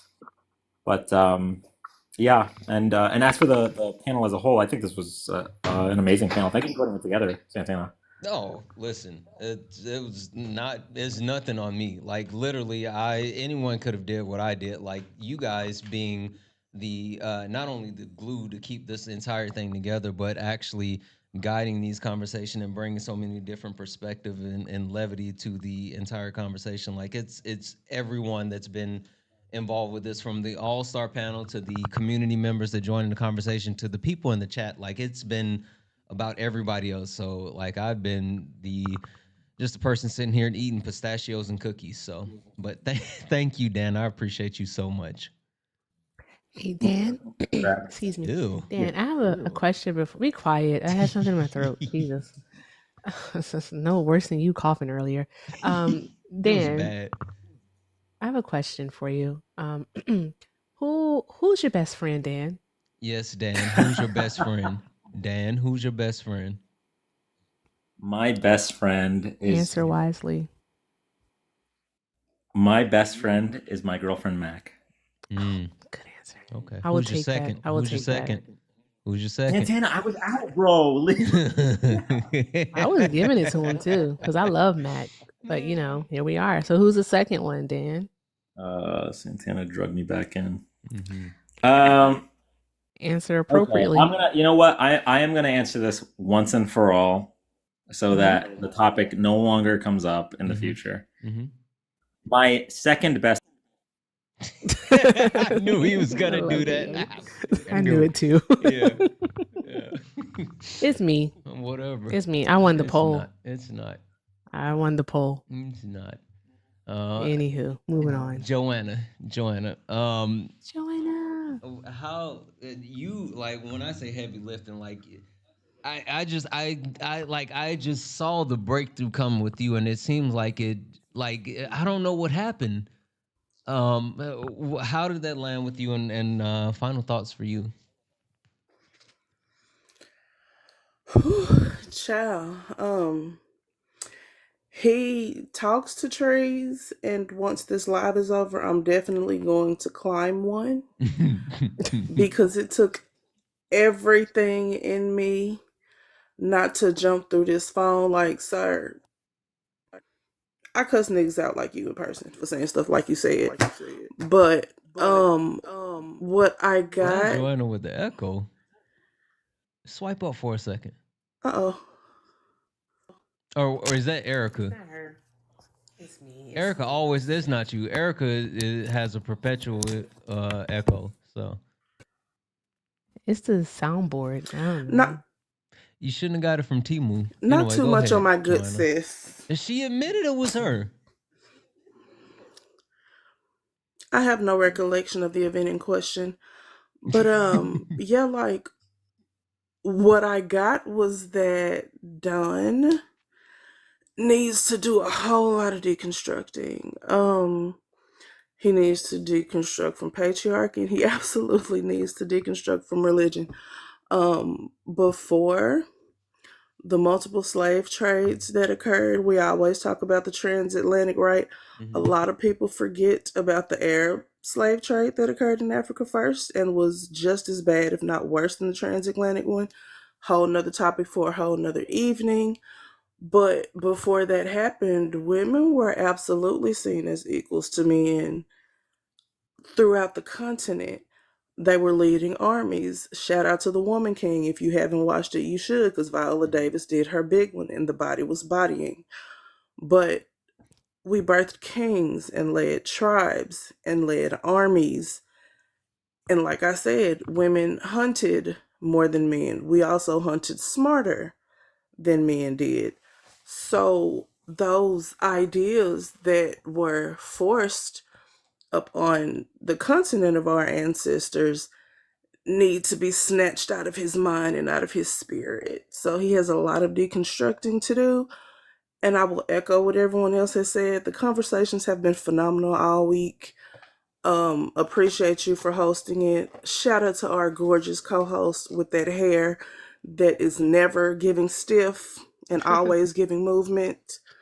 Okay. All of the other panelists were also phenomenal, and we absolutely do need to have more of these conversations. As we can see, a lot of people have a whole lot of deconstructing to do and don't actually know why they think the way that they do. And I feel like figuring out how to take that introspection and dig deep enough to figure out why you feel the way that you do is super important to making change. Yep. Yep. I completely agree. And I think that's why I said like everybody like again, I know this topic has been centered around men and what we need to do and all of that, but like taking a step back and looking at yourself as an individual and really addressing that is a major must. So thank you so much, Joanne. I appreciate you coming up. Thank you. Drop me Have for a the great algorithm. night. Boss Lady Fun. How did that end for you? Because I know for a lot of the large portion of the conversation, you were actually guiding it in multiple ways, and I think that you actually came in and gave it the like the helping hand that was needed to shift it from a little bit cantankerous to trying to be more constructive. Um, so how did that land in final thoughts? Um, yeah, I think it went better than I thought it would from kind of how you called him out in chat, and I think he came up here and ended up being a little bit more receptive to listening to everyone, which I think that's for him a huge win, and he should be proud that he at least listened in some aspects. But I do want to say, if he's still here, or any man that like had his type of mindset, if you do care about women, or you say you do, or them presenting people, or any partner that you may have, like that, the way you were, the line of thinking that you're going down is very dangerous to women and femme presenting people. Like it's what gets us hurt or unalived.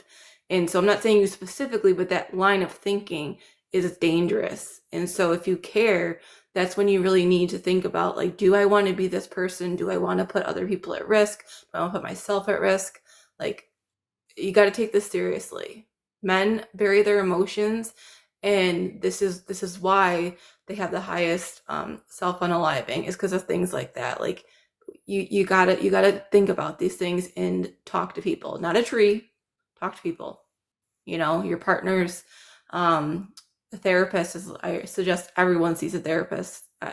If you don't have the right one, you just find a different one. It can change your entire life. It's changed mine. And one thing I just want to touch on when it came to the topic is that I'm like a personal believer that if you are in the demographic of the that we're trying to reach out to, right? Like, so in this case, men. I wish that more men would hold either lives, or whether it's in your personal life and you hold other men accountable, but you have these conversations with other men, because I think that that's what really can make a difference. I'm a firm believer when it comes to these lives, it can change a lot. It's changed things for me in so many different aspects. I've learned so many different things and deconstructing, and I still am. But it really can be powerful. We might not have reached Don, but maybe we reached someone else tonight in the chat. So like, these things are important, and men talking to other men, it just sometimes, unfortunately, they listen to men more than do women. Yeah, and I think that all goes back to the conversation as far as like who should be who should be trying to fix these problems that we have, and I do think the burden should be on men to fix the problem that men have created. And I do think that there's a need for us to work with each other to help break down those walls. The only part that I, kind of worry about is that, men aren't the best with breaking down those emotional walls. And so it's a lot, but I agree. And I appreciate you so much for not only helping shift the conversation, but what you brought to the panel tonight. So thank you so much. Thank you. You guys are amazing. Appreciate you. Have a good Have a great night. Kay, I saw you spinning your wheels with him. Like, that was interesting. It seems like, I don't know. It seems like nothing was really sticking for a while. I think what was happening there is something that, like, especially like with my clientele, depending on how he got to that point, it's like double, triple the time in order to break that down. And it sure wasn't going to be done in the 40 minutes that we had. No, it was not. But I will say that I do believe that towards the end, like, there was a slight, like, I don't want to say tone change, because I'm not talking about like the I get what you're even saying. tone of voice. I just mean like a perspective, like, bubble, if you will. So I do think it's really important, like, I to echo like most of how the women feel. Men talking to other men is great, if those men that are doing that are prepared to like meet people kind of like that guest, because if you get put into a corner and you don't know how to like really respond to them, and all you can say is, well, that's really just not how it is, and not be able to go forward with it a little bit more, I think you have to know like what you can handle, and then leave the rest kind of to the people who have signed up to do the job. And I'm with Erica, like, we get paid to, or we volunteer to do these things to truly help and make people know that their emotions, their feelings, like, we joke a lot about, the feelings in the tum-tum and all of that, but those are all valid, and sometimes they're just misplaced. And seeing a professional is no weakness. It's no weakness. If anything, I just want to impart that it's strength.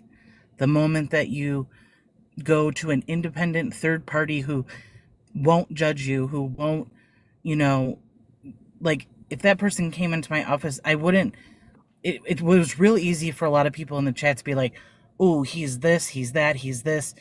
But like, coming into a therapy office, there's no judgment there. There's only breaking it down and putting it into pieces and trying to rebuild a better framework that's stronger and more healthy. So for the men that are out there who think that this is a silly topic, who might just be in here listening for whatever reason, please reach out to somebody. There are so many different methods nowadays. Ever since C19, like, there's just a boost in being able to do it virtually.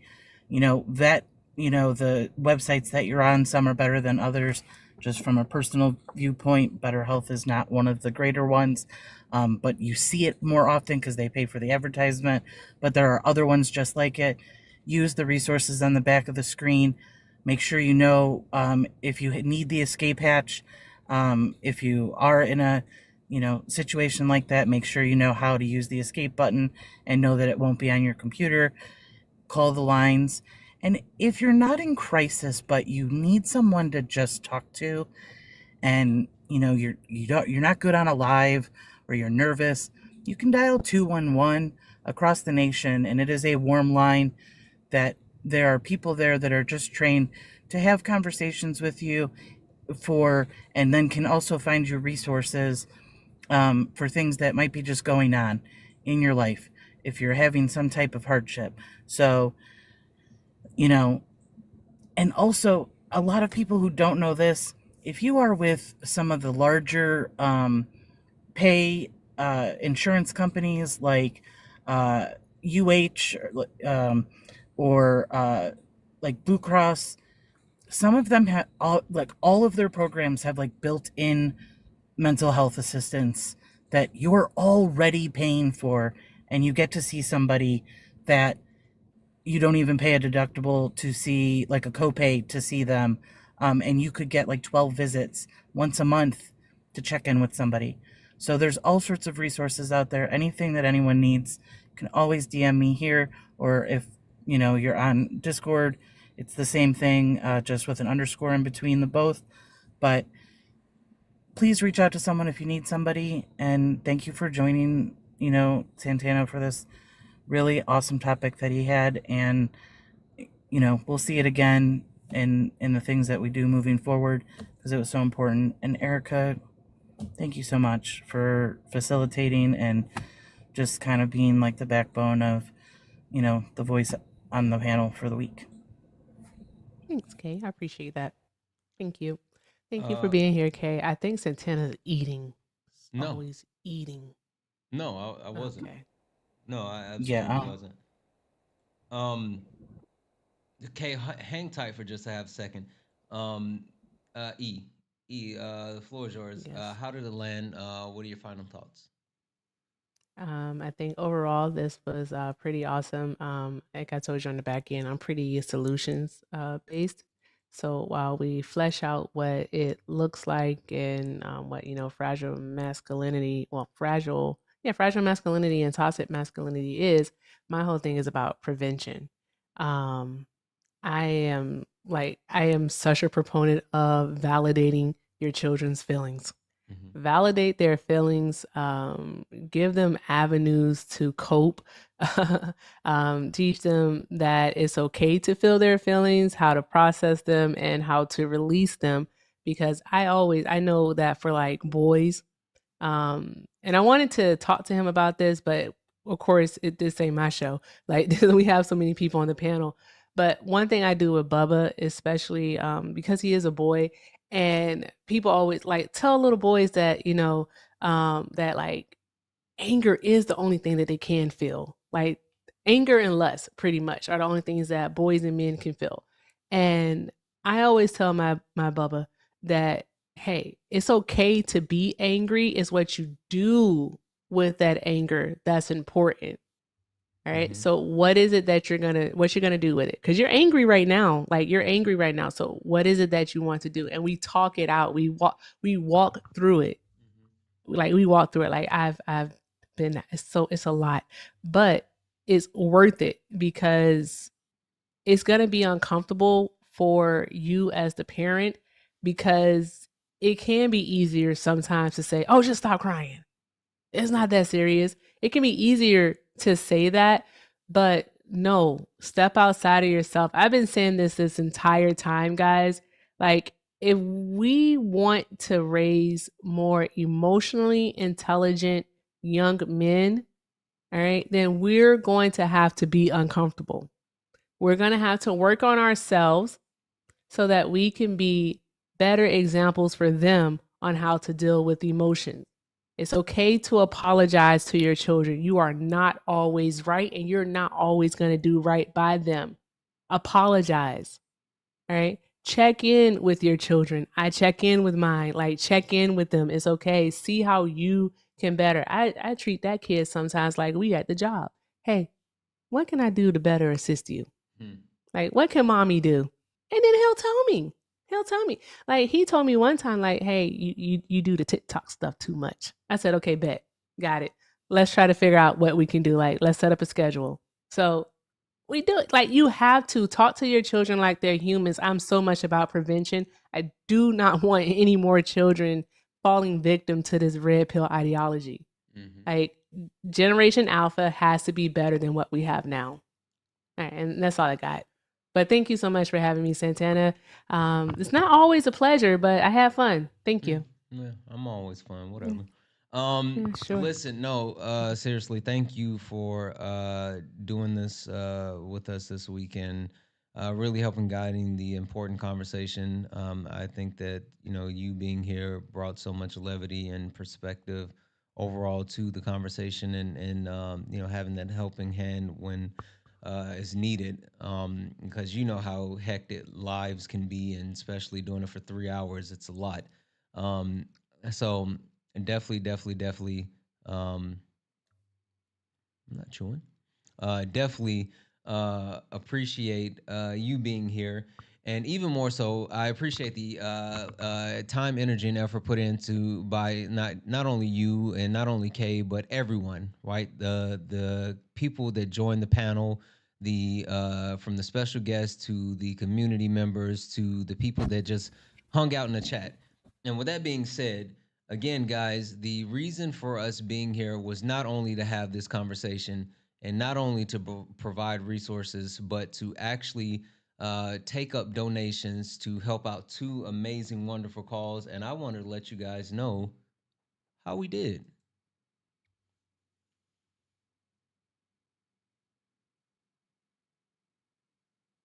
We raised a total of $1,601. I'm going to chip in a little bit more, and we're going to donate a total of $1,800. We're going to split it up $900 each.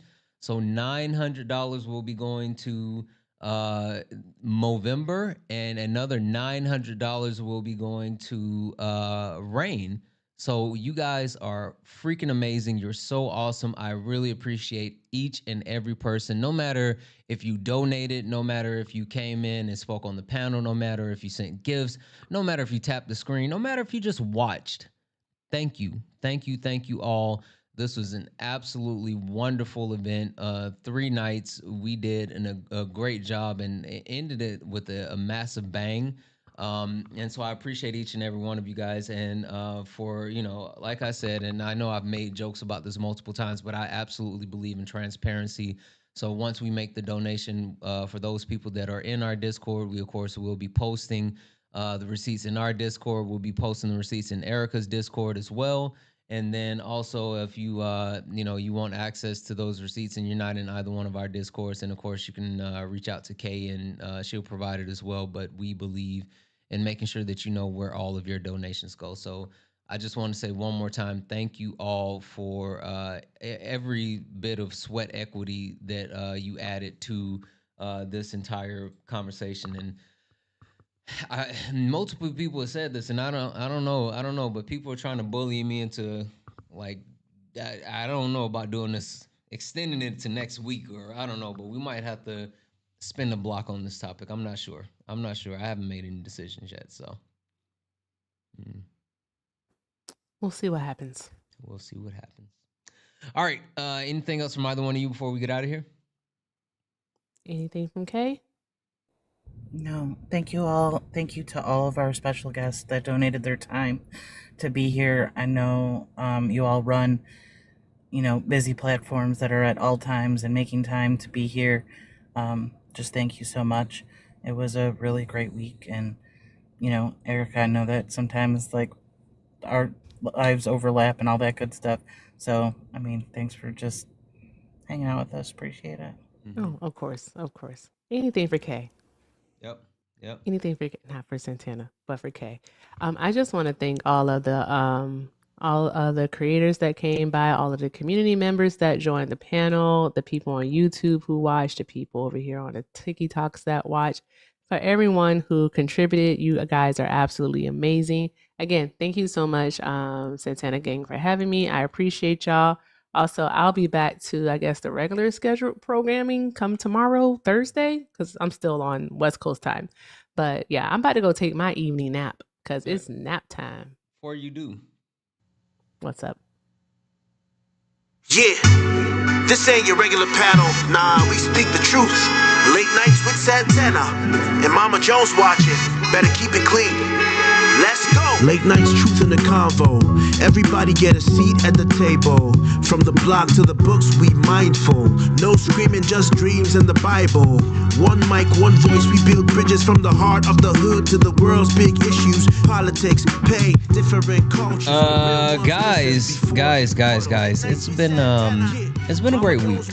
It's been absolutely a great week. I really appreciate the time, energy, and effort put in by everyone, because this was not a one-man show. This was a initiative that was done across the board. It was something that I could not have done alone, right? I mean, there were so many wonderful people that were involved.